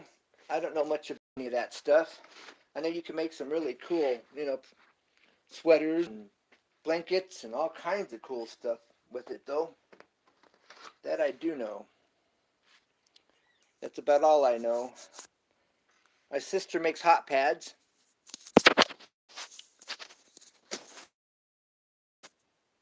Whoa, that was a trip. Trying to get my phone plugged in before it dies. Got to change locations right here. Okay, as we're spinning in circles. Okay. Um. Yeah, we're just kind of hanging out, chit chatting. Oh, you crochet. All right. Just to make some chickens and ducks for the kids. Okay. Yeah. Something your Jesus calls us. Yes, he does. It makes a difference in my life, man. I used to be a wild, crazy kind of guy. That's why I have no problem with Bob. I understand him. I used to be the same way. Uh, he doesn't know that, though. He does now. All right, let's see what you're saying here, Bob. I am working on a vid on welding a helmet, and the reaction has to a cell phone. Really interesting, so to say. Well, how long before you've got your how long before your video's ready, Bob? It sounds like an interesting video, and creative, really creative. My hair's all jacked up over here, isn't it? Yeah, I'm gonna look like a wild, crazy guy by the time I fix it. It's not gonna work either. Oh well. So, anyways, um, Truth Freeze, we are but spots. Yep.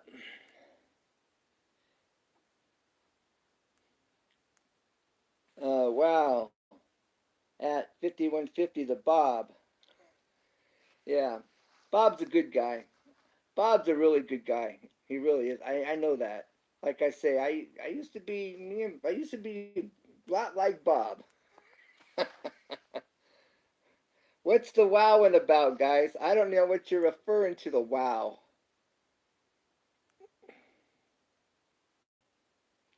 Bob, any guy whose name is spelled the same forward and backwards has to be all right. That's what I must have missed.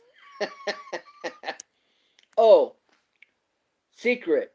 Bob's name isn't Bob. You've told me what your name was, bro. It's been a while. I forgot, to be honest. I remember you saying that.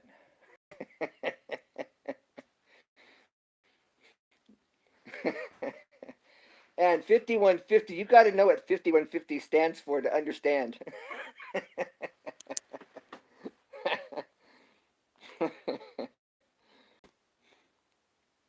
Do we all know what 5150 stands for? Cell phone, mobile, nursery, landlines, and more, etc., etc. So when you gonna do that video? Finish your video on that, Bob.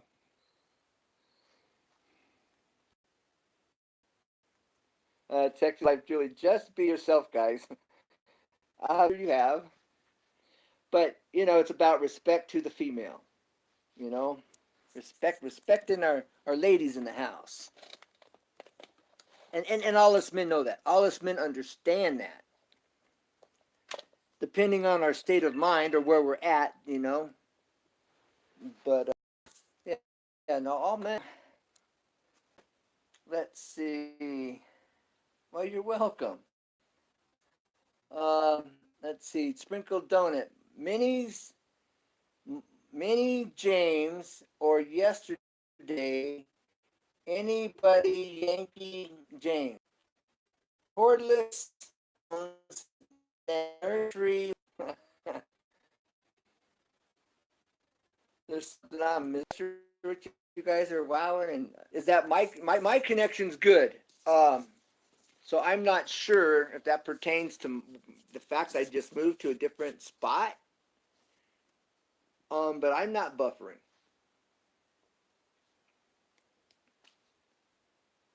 I'm cutting in and out. Uploading it now. Okay, off to bed, man.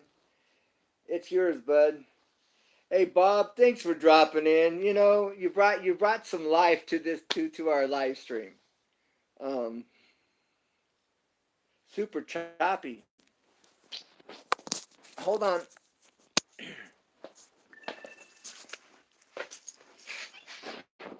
Okay. I guess this should improve it. I'm not totally dead. I'm just trying to keep it from. Anyways, Bob, thank you for being here. You brought some life to the live stream. You picked it up a notch or two. Bob, and his name's not Bob. Uh, so, anyways, Bob, it's been a good, bro. Are you able to do live? Yeah, you did live with your children. That's right.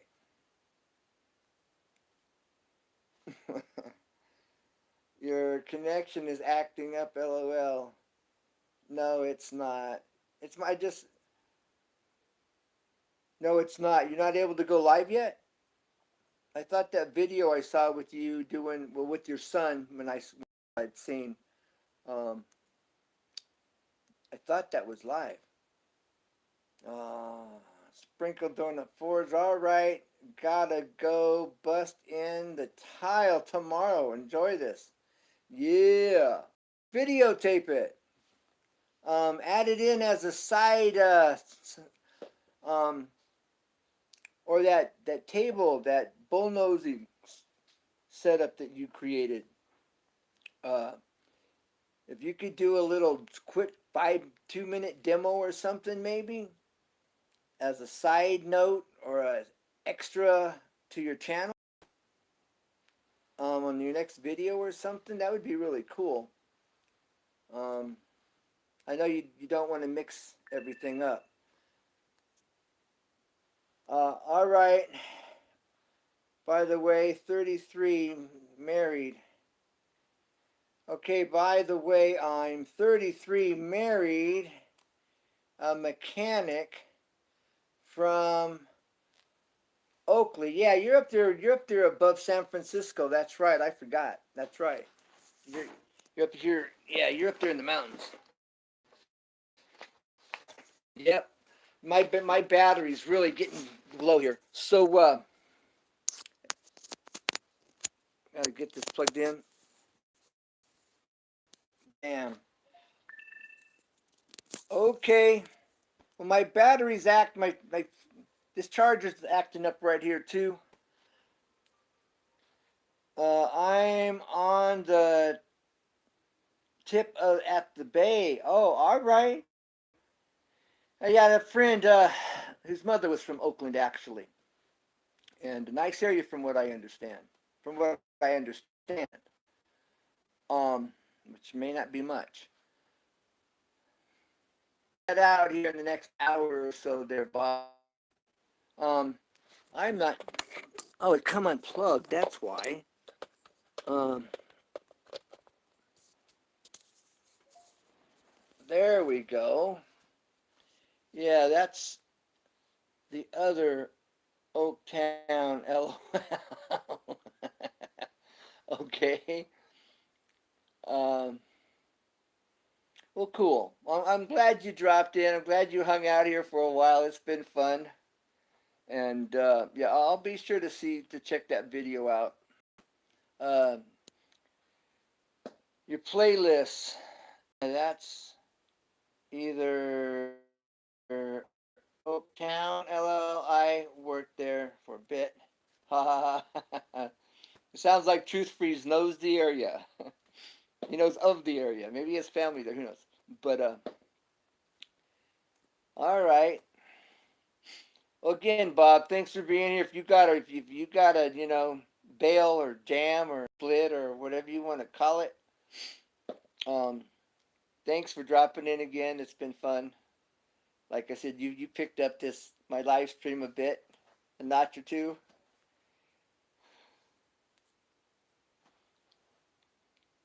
Tools. All right, tools, tools, bro, tools, and hammers, and drills, and saws,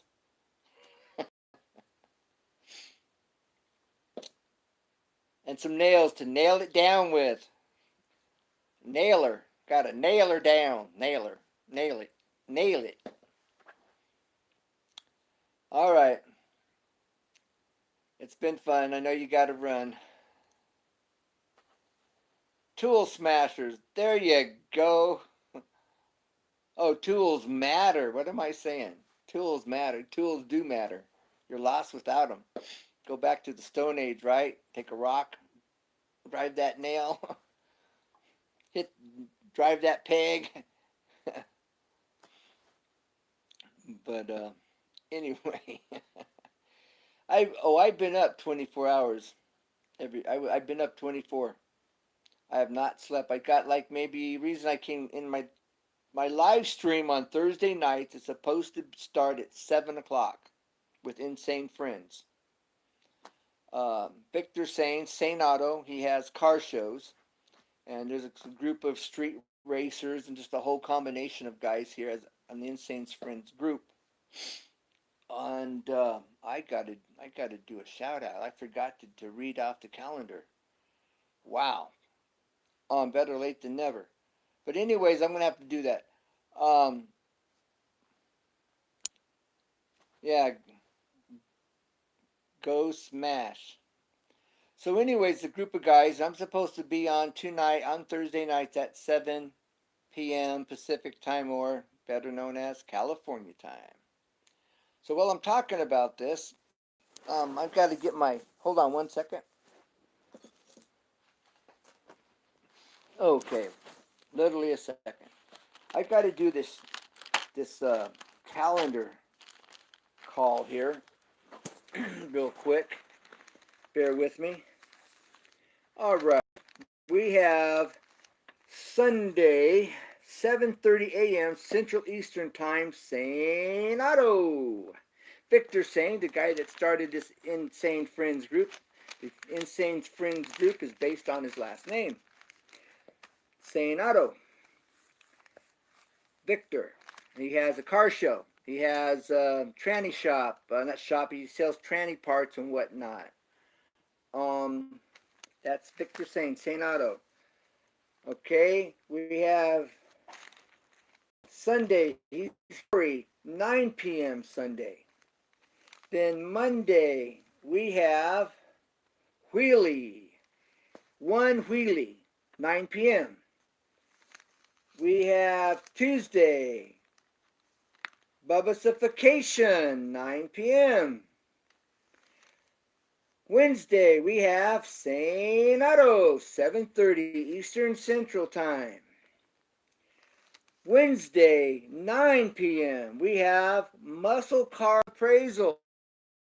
Muscle Car Appraisal does appraisals on antique cars, muscle cars, new cars for insurance purposes, for reselling your vehicle, getting its value. That's Muscle Car Appraisal. Top-notch channel, a fairly new channel, but they've landed on their feet running. And that's at 9 p.m. Eastern Standard Time or 6 o'clock Pacific Time. All right. And that's on Wednesdays. Thursdays, we have Dorito and La Cucci Cobb. La Cucci Cabra at 6 o'clock Pacific Time or 9:30 Eastern Standard Time. And then we have Easy 2 Tips and Tricks.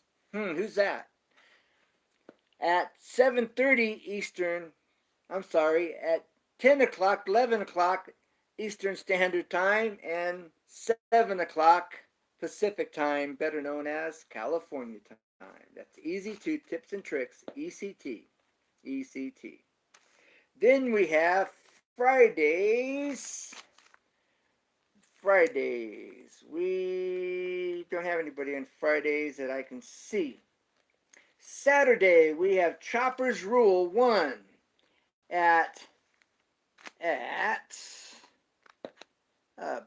6:30 on Saturdays. And he's over, I believe, in Ireland, which it's Sunday in Ireland. So, Chopper's Rule 1, 6:30, Insane Friends on Saturday, 6:30 Eastern Standard Time. Then we have Fab Auto Detailing. We have Fab Auto Detailing at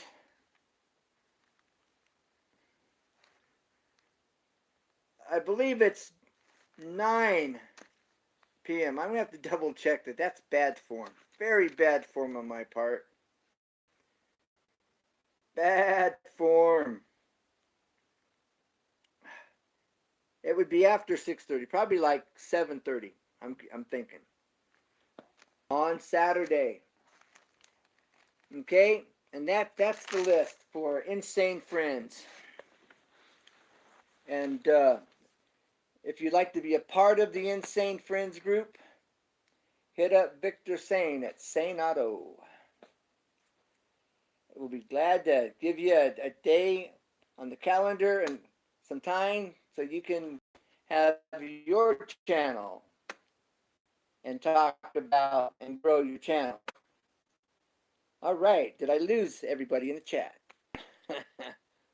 Truth Freeze, God bless you, Nad. Remember, Jesus loves you. Yes, yes, for sure.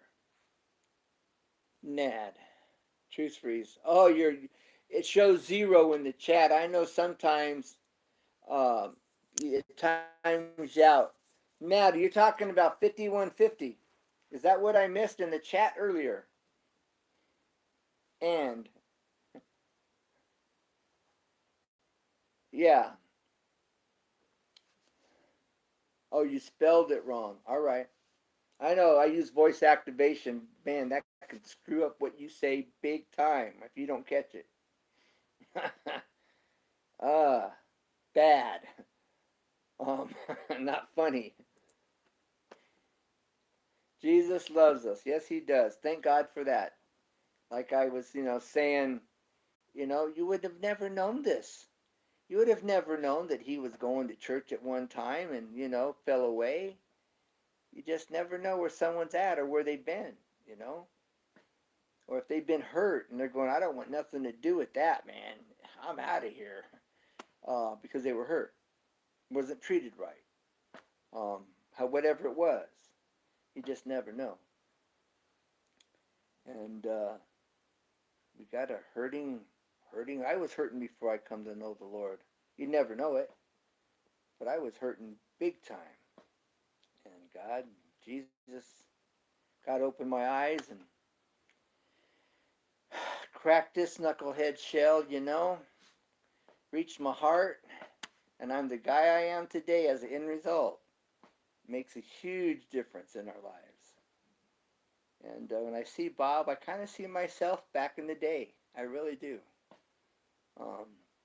He reminds me of me in a lot of ways. You'd never know it, but that's for real. Jesus makes all the difference in the world. Changes your thinking, changes your attitude. You're a new creature in Christ. Old things have passed away. Thank God, all things are new. 2 Corinthians 5:17. Or it's 1 Corinthians 5:17. It's one of them. I think it's 1 Corinthians 5, but I'm not sure. I need to be sure. Um, let's see, where is that? I had a second phone. I'm not seeing it. Oh, here it is. We're going to find out exactly what that is. Yay, and amen, brother. I'm gonna double check on that verse. I need to be a workman that needs not to be ashamed, but rightly dividing the word of God. So I'm gonna use Google. Non-hide. I'm not sure what you're saying there. Non-hide. I'm not following what you're. I know you're trying to tell me something. If any man's in Christ, he's a new creature. All right, that's 2 Corinthians 5:17. If any man's in Christ, he's a new creature. Old things have passed away. Behold, all things are new.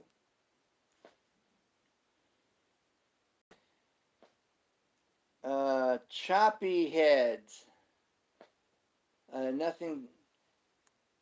No hide.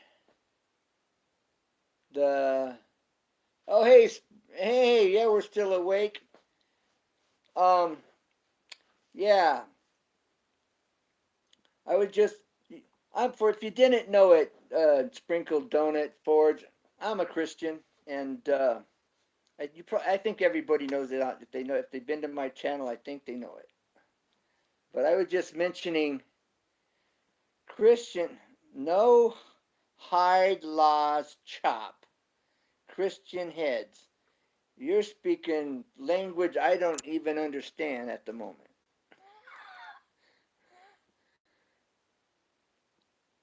Talmud, Jewish laws, okay, but I'm not understanding what that's saying. No a hide, laws chop, Christian heads. Oh, cutting off Christians' heads? Yeah, it's coming down the road. Yeah, that's coming down the road. I'm a Christian, and I've done so. Oh, praise God. Good to know that. You don't always know, you know. That's great. I was just telling Truth Freeze that 2 Corinthians 5. I'm going to have to go. Not go. I'm not. This room is not conducive, and so I need to go where it is. So I'm going to go to the other room I use for this, and knew where Moses was when the lights went out in the dark. Oh man, I'm trying to carry too much in my hands at one time.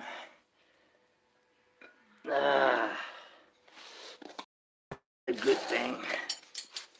All right, now.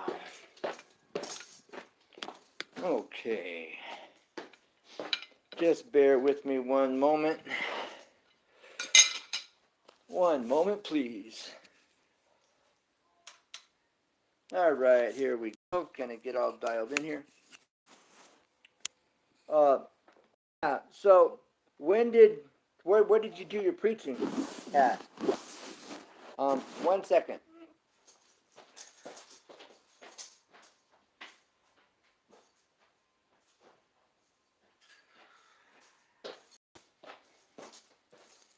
One second, hold that thought.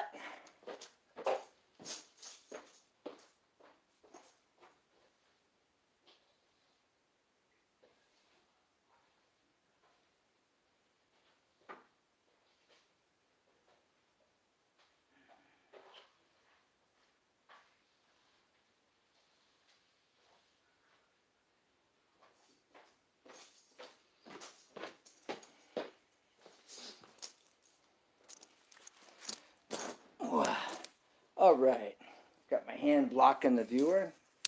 Here we are, wild. Okay. And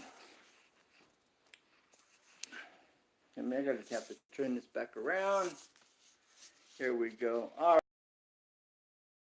right. Yeah, so where have you done your teaching or preaching at? Sprinkle Donut Forge. Check no-hide laws. And they're Jewish laws. I never heard of that. But then I haven't done much study in Jewish laws. That I haven't done at all. So that's probably why.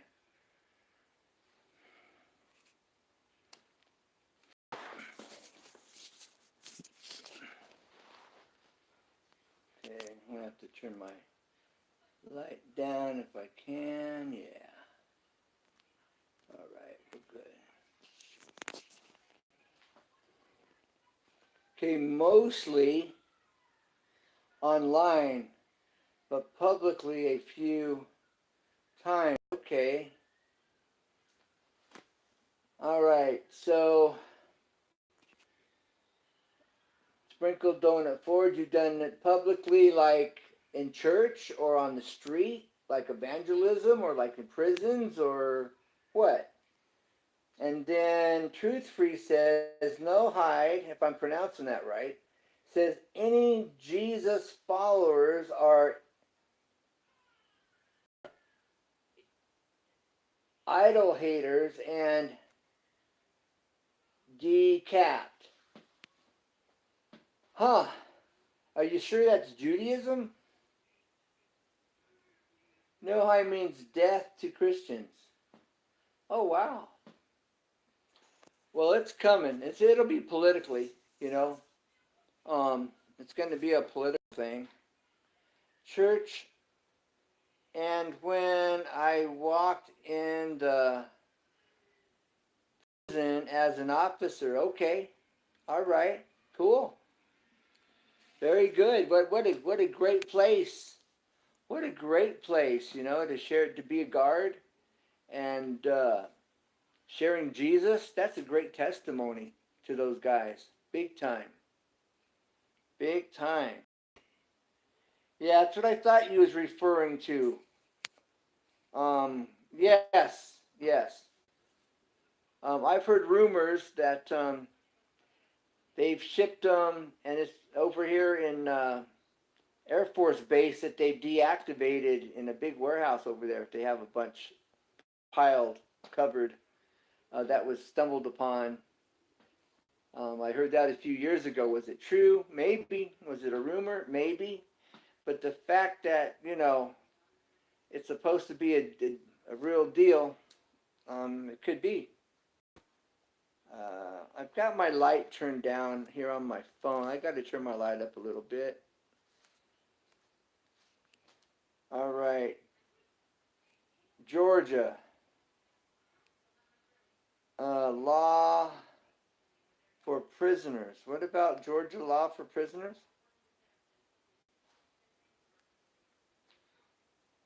You're talking about decapitation for prisoners? Is that something new? If that's what you're saying, that's extreme, or uh, I'm not sure what you're for prisoners. Laws for prisoners. You're throwing a curve in there somewhere. Georgia law for prisoners. Okay, Truth Freeze. What's your trip? He's sharing some information that he's learned somewhere. That's what I'm seeing it as. I don't think it's anything more than that. Um, so yeah, just for clarity, I think you're just sharing information here, something that you're aware of. Um, but like I was saying, here in a decommissioned Air Force base, I hear that they've got a warehouse full of them that was upon. That was a few years back. I ain't getting to the point. Huh? I.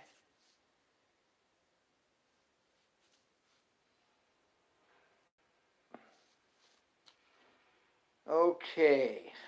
You guys got me going here. All right. Spring Donut Ford says, ain't getting to the point, bro. Truth Free says, yeah. You're just sharing information you have that you've learned. About about 10 years ago or so, I was told that there was a warehouse. Um, yes, it is. It definitely is. That's for sure. It's biblically, it's been foretold, and we're seeing it coming. It's definitely, who knows how far off, you know. The 2020 federal ID is a violation of our Constitution. Our Constitution, what most people don't realize or know, because not a whole lot understand it, unfortunately, today, and that's why our government's doing what they're doing. Um, the Constitution either gives our government permission to do something, or it doesn't give them permission. That's the basics, just fundamental basics. And the Constitution does not give the government permission to enforce this 2020 federal ID that takes away our rights. It's a total violation of our Bill of Rights, Declaration of Independence, the Constitution in particular. Uh, Total violation of it, and it needs to be thrown out. Trump needs to overturn it. He does. I saw a thing on YouTube, I think it was, where in Africa they were trying to implement something similar to this on the Africans there, and they started to revolt and they backed up. The African people were were not okay with that. They were gonna have a problem, and they backed up. And this 2020 federal ID is a total violation, utter violation. We go into the armed forces pledging, defending the Constitution, and yet they're going to violate the Constitution? Wait a minute. This is beyond a double standard. This is, I don't even have a right word for it. It's so extreme. Violation of our Constitution and our rights, our God-given rights that they're trying to strip us from. Time for America and people to wake up. So Christian persecution, yeah, it's not far. It's who knows how long. But then Jesus says what? He's coming like a thief in the night, a day and hour no man expects. So I say all the time, keep looking up. Well, I say keep looking up, not to be positive. Positivity has nothing to do with it when I say it. When I say keep looking up, I'm talking about Jesus is coming soon, so be looking for him. You don't know when he's coming, so keep looking up. He's coming. Be aware that he's around the corner, And if we lived our life that way, how much different would it be day to day, hour by hour, And so just something to keep in mind. Keep up. Our Lord's coming like a thief in the night. Day and hour we don't expect. If we were to take a poll, if each one of us was to take a poll in our areas of where we live and ask people, you think Jesus is coming soon? Oh, the majority of people will tell you no. I guarantee it. And you hear all kinds of, they've been talking about it for years and years, And then you got people saying, oh, it's this chip in the hand is the mark. It's the mark. No, it's not the mark. It's a precursor. It's a testing field. It's the trial ground. It's a testing ground for the mark. It's not the mark. It's a testing ground for the mark, the chip that they're putting here. But the mark's around the corner. I think the mark's going to be like a magnetic powder that's going to form like a chip once it's in your skin. And they'll be able to use it just like the magnetic strip on the back of a bank card. That's my take. And there'll be 666, But that's my take with how I'm seeing it at the moment. A magnetic powder that they could tattoo into your skin. How long will it take before where they can make it compatible to your skin? It takes ground skin and mix it in with it, so it becomes compatible. Ground up hair in this magnetic powder to make it compatible. Just something to think about. How are they going to do this? I think it's more doable than what people think. But the chip's not it. All right, let's see what you're saying here. It's true that it's getting weird out there. Be the best person, yes, be the Christian, right? Let our light shine. You can be. If everyone did that, the world, yes, it would. The world would be fixed. It'd be a much, much better place. It seems that a lot of people choose what is easy over what is right.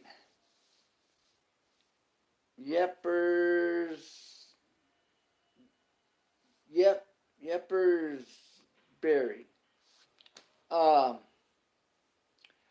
But it's human nature.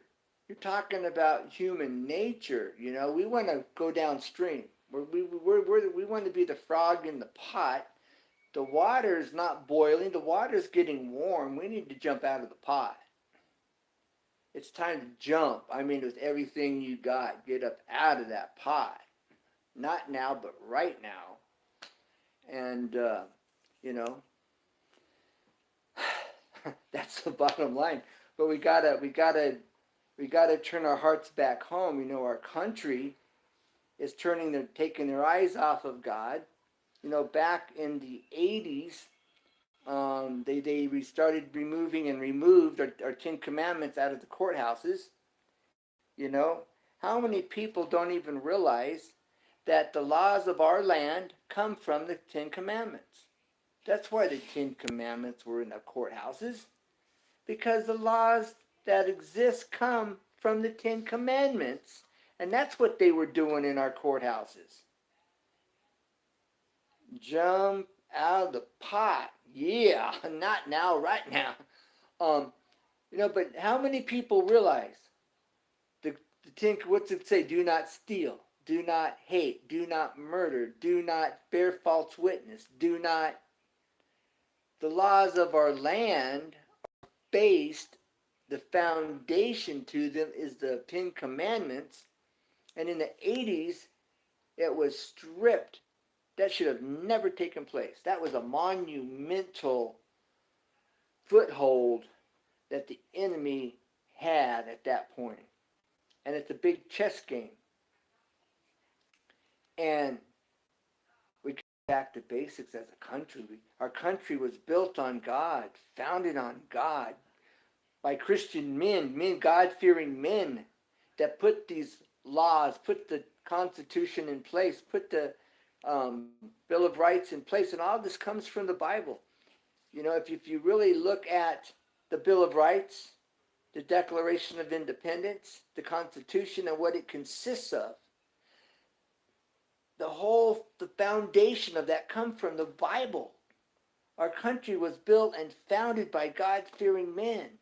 Now, they did some very wrong, horrific wrong things. That they started taking their eyes off God like we are now, you know, enslaving the Indians and the Japanese and all this craziness that should have never, ever, ever happened. But they took their eyes off of God, and slowly, you know, they ended up back in a place doing things that should have never been done. I forget for how many years the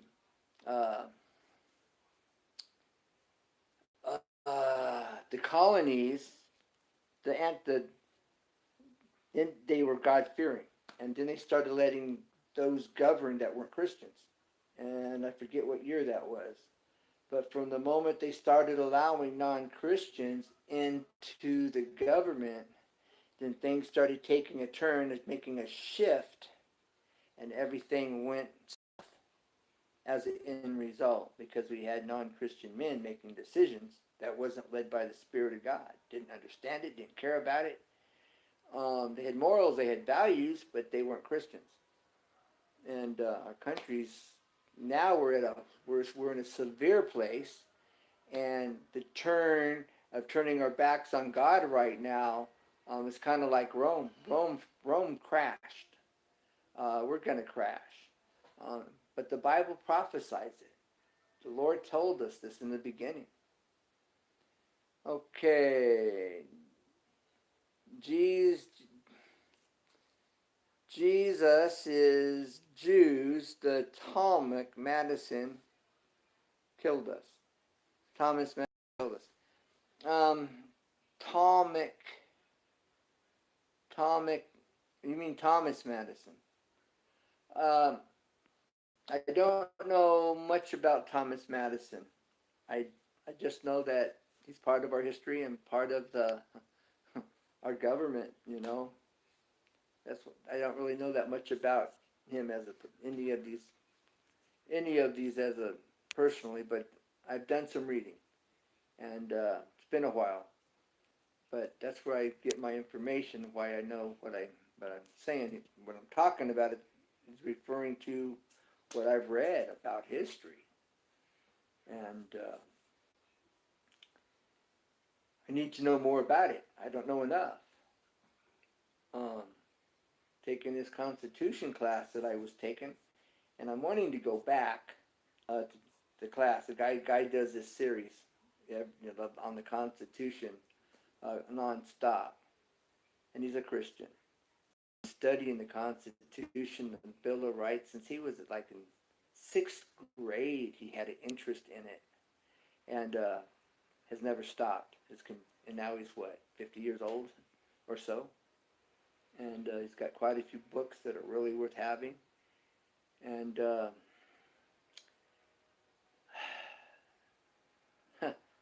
it's V.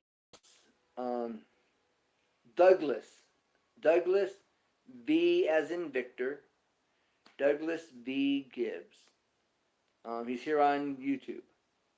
I played one of his videos on my live stream on the basics of the Constitution, and he's talking about this health care bill that they're trying to implement, which is a communistic health care. Even more so, it's the English health care, which is just another form of the communistic health care that we have, but it's going to be governmentally ran. The government does not need to run our health care. We are being deep doo-doo, and that's what they're pushing for right now. And that needs to stop. And so yeah, Jesus is coming soon.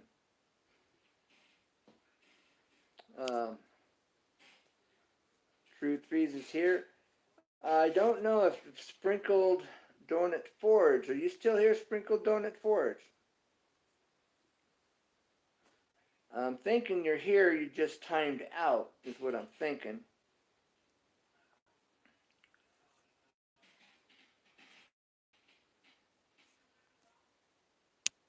I hope he didn't get frustrated and left. I hope he didn't.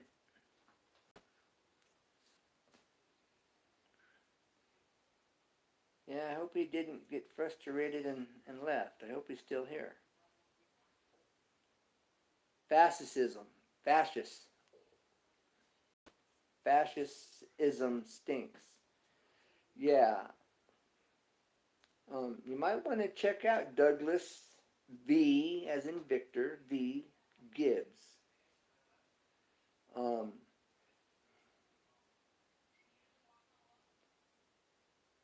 you are best. You are best. Well, you know, if he was offended or something, you know, I that's not what I. That would be not good. Um, do you go? Um, so yeah, so Sprinkle Donut Forge was offended. I really hope not. Um, or frustrated, you know. Um, I guess as my dad would say, time will tell. My dad's favorite words. Time will tell. Then he would say, time tells all things. There's some wisdom in that statement, or in those statements. That would frustrate you, you know, growing up. Time will tell. That's a cop out, Dad. What are you talking about? Time will tell. You know, but time does tell. Okay, Sprinkled Donut Forge, are you back with us? I'm hoping so. Somebody's in the chat. I hope you wasn't frustrated or offended or aggravated or anything like that. I really don't know. But that's why, you know.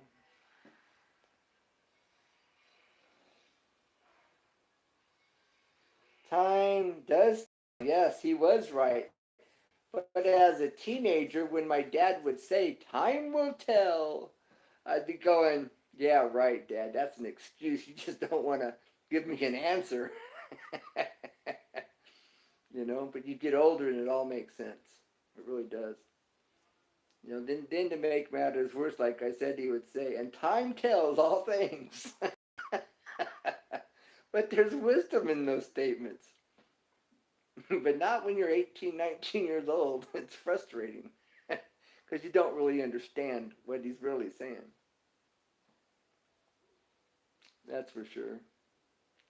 Well, somebody just timed out or they left the chat. One of the two. Time tells, huh? Yeah, but there's a lot of that. That applies to everything, you know. You know, any situation. Not knowing what's going to go on, not know how people are going to act, not know how it's going to affect somebody or affect the situation or whatever, you know. He was. There was a lot of wisdom in those statements, and I've never heard anybody else say that. He's the only person I've ever heard use that terminology. Now, I guess if I spent more time around my grandfather, he might have got learned that from my grandfather. Is what I'm kind of thinking, but I don't know. But yeah, a lot of wisdom in that.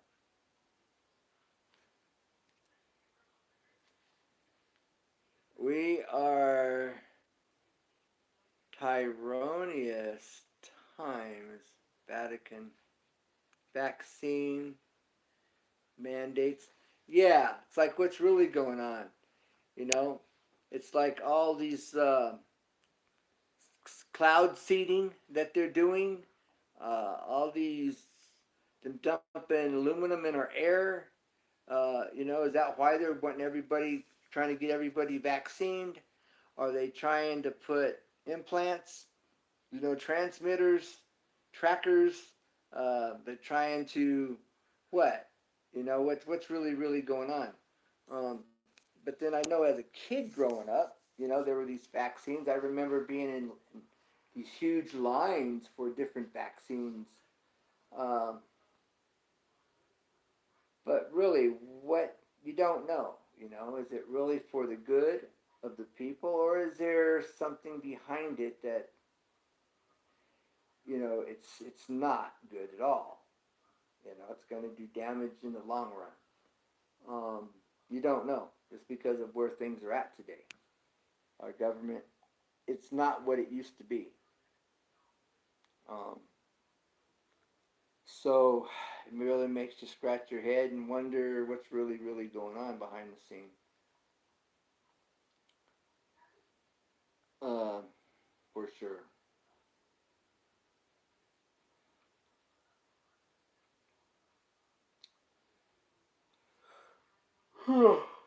But truth freeze, I haven't seen you for a while. It's been a while, about a month or so.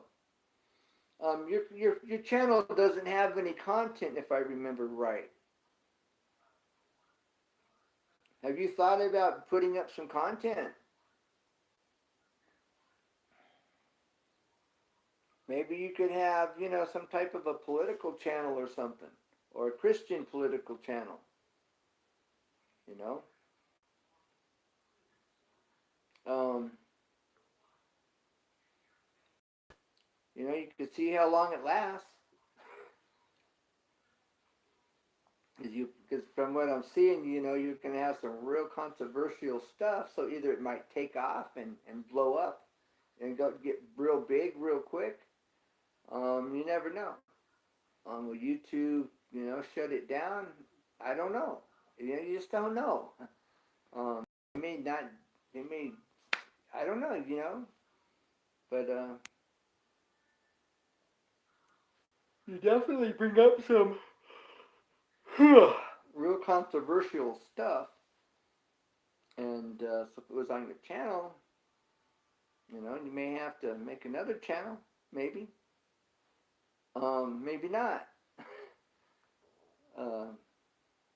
It's hard to say. I know Alex Jones was going around exposing stuff and just picking fights left and right. He was actually starting to get full of himself and become like a troublemaker in general, so to speak. Um, you know, and they started coming down on him. Now I know he was revealing a lot of truth, you know, and exposing a lot of stuff, and I haven't really heard anything or um, after he was removed from YouTube, but I know he has a radio show. I think it's called Prison Planet, if I remember right. Alex Jones.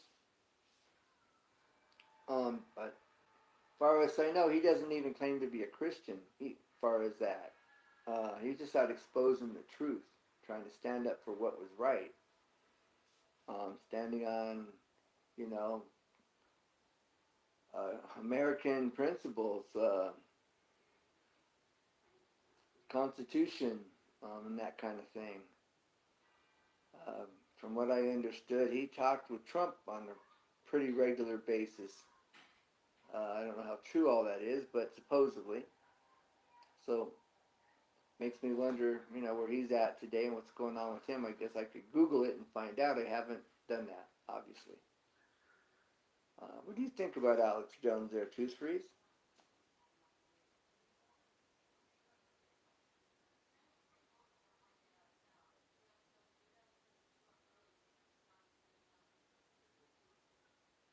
What's your take on Alex Jones there, Tooth Freeze?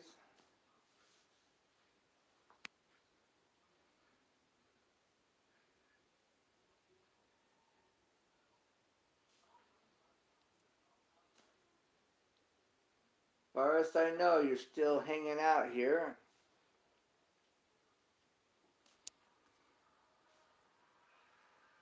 Unless you left the chat and somebody else is here, and I'm thinking you're in here and someone else hanging out in the background.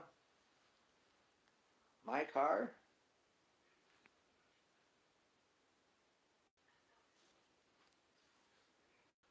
Oh, okay. Here's a co-op. Uh, Intel Pro. I'm not quite following you when you say Intel. Intel for who?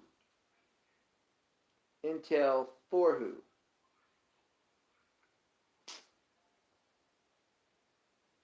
Intel like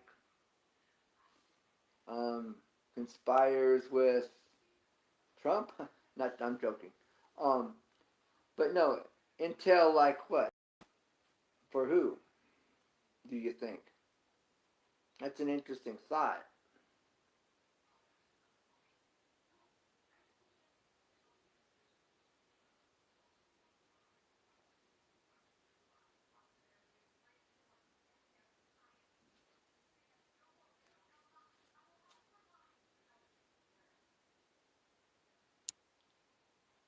Well, I know he was real good about, explaining a lot of stuff that was going on that was being covered up, and just not talked about.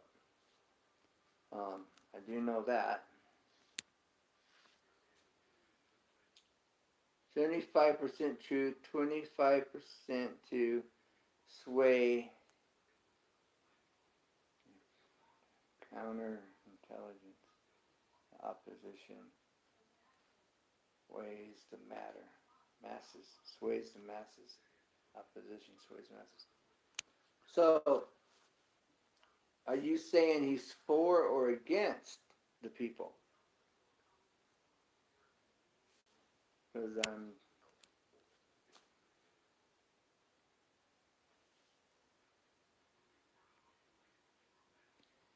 counterintelligence, opposition, sway the masses. Oh, so not for the people. Yeah, I don't know. I don't know. All I know is he's got, a lot of information, and exposes a lot of stuff. That's what I know. Obviously, I'm not a big follower. We have been duped. Yeah, okay. We've been duped in a lot of levels, a lot of areas, big time. But that's why we just need to know our word. That's again, we just need to know our word.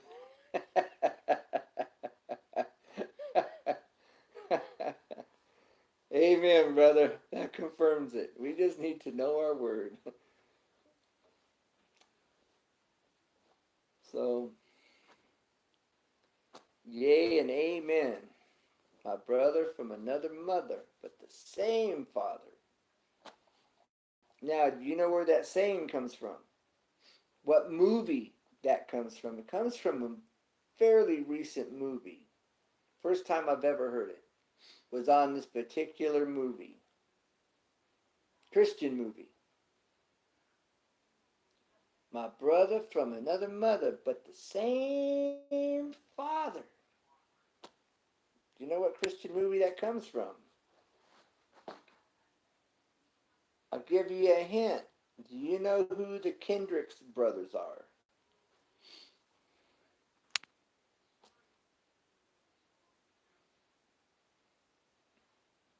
That's all I read, brother. I don't read anything but the other versions frustrate me. The other versions really frustrate me the way they're written. Yeah, I don't think we need any other. We don't need any other Bible but the King James. That's all we need. We don't need any of these other ones. You don't need to make it simpler. The Holy Spirit gives you the understanding, gives you the wisdom. We don't need. If you need it simpler, do you have the Holy Spirit? That's the question. If you need the Bible simplified, do you have the Holy Spirit? Yes. Oh, no, no. Well, you got two of them. They also did the War Room, which was just amazing. They showed a lot of very factual spiritual content, the heart of it in the war room. But the saying, my brother, but from another mother, but the same father, come from what movie? First time I ever heard it was in this movie. I never heard it ever before then. Never until it was said in this movie. It was the first time I ever heard it. I've learned since that's been going around for a long time in other places, other areas. It's just nothing I've ever heard until that movie.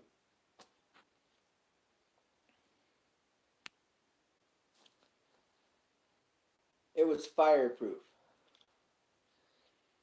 It's when Kirk Cameron got saved towards the end of the movie, and I forget the black brother's name, but when he got, because he was ministering to Kirk Cameron, trying to plant seeds and win him over to the Lord, and then Kirk Cameron through his parents, uh, and doing the love dare in the movie, he ends up getting saved, and then this black brother tells him, my brother from another mother, from my same father. I thought that was good. Really well said. And first time I'd ever heard it was in Fireproof. I got hay fever, my eyes are itching. But anyways, well, Truth Freeze, don't be a stranger. I realize my videos may not be something you're all that interested in unless you're doing a project and you're not sure and you're going to come check it out to see if there's something helpful in general, I realize. Kendrick Brothers made Fireproof Facing the Giants. Yes, they sure did. Do you know what the Kendrick Brothers' first movie was?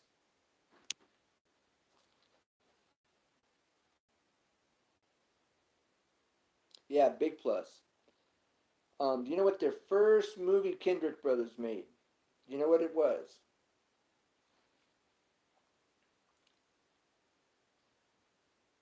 It's something you're going to know or you're not going to know. Yes. Yes. Flywheel. Yep. Very good movie. A good message too. A very practical message that in Georgia, yes, yes. Georgia firefighters. That I don't know. Maybe. I forget. I remember seeing the backstory. I think, yeah, because they're out of Georgia. Um, they're out of Georgia. I was thinking for a while when I sell this place, I'd move and go to their church. The church out there where they started from is what I was thinking about doing for a while. Now I've got some doors opening up for ministry, and another part, possibly some doors opening uh, in another part of the South out there. It's not Georgia, but it's in the South. That's where I want to go. My heart's in the South. That's where I was saved. God, I was saved in Memphis, Tennessee. Spit you out of his mouth. And I left for nothing, right? That was my thinking. I didn't understand or realize at the time. Giving God 100% was repentance. Michael Church. I'm not sure. I'm not following that. Grace Church Truth. And Stanley that preaches there in Georgia. Um, I wouldn't mind going to visit him and seeing him before he goes on to be with the Lord. Charles Stanley's like my all-time favorite preacher. That man's anointed. Uh, his son is quite different than he is, which I find Andy Stanley. But he's got a lot of marriage. He does a lot of marriage videos and teaching that I'm sure he gets from his dad and just upbringing at home around his parents. Really helped him to go in that direction with marriage ministry. Andy Stanley, his son. You can Google him here on YouTube. Google him. He's on YouTube. Andy Stanley.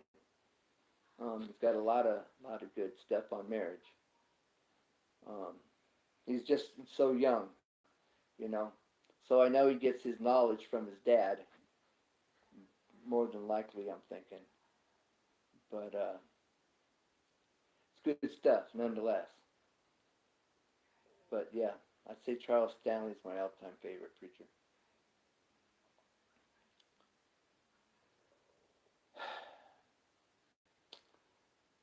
Well, Truth Freeze, my brother from another mother. I'm not sure it's getting late. Like I said, I've been up 24 hours.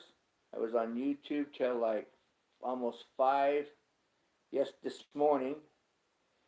Then I had to go take a test for this counseling class I'm taking. And so I didn't go to sleep. I've been up ever since.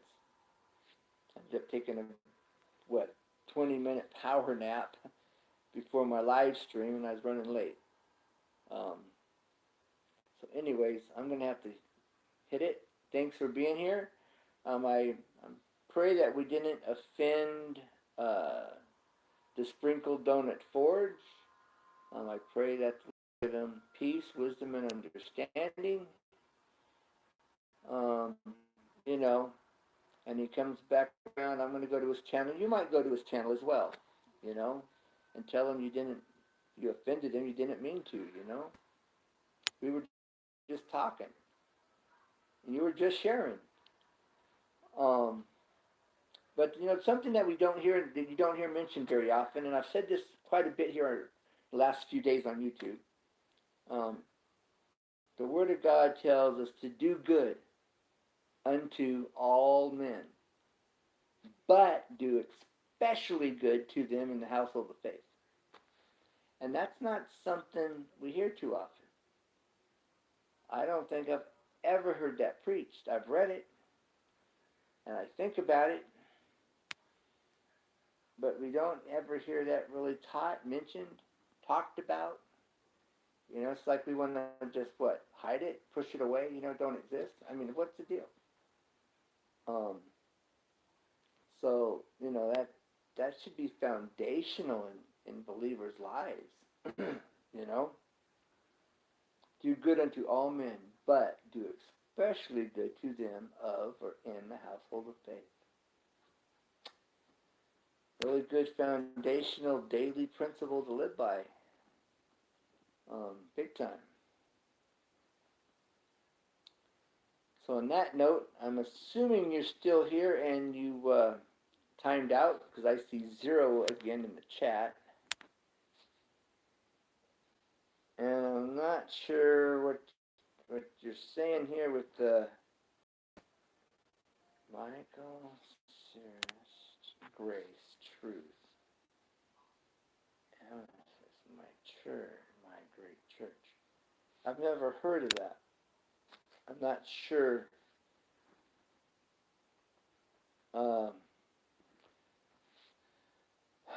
So, I don't know if you're here and you've timed out and you're just hanging out, walked away, had to go do something for the moment.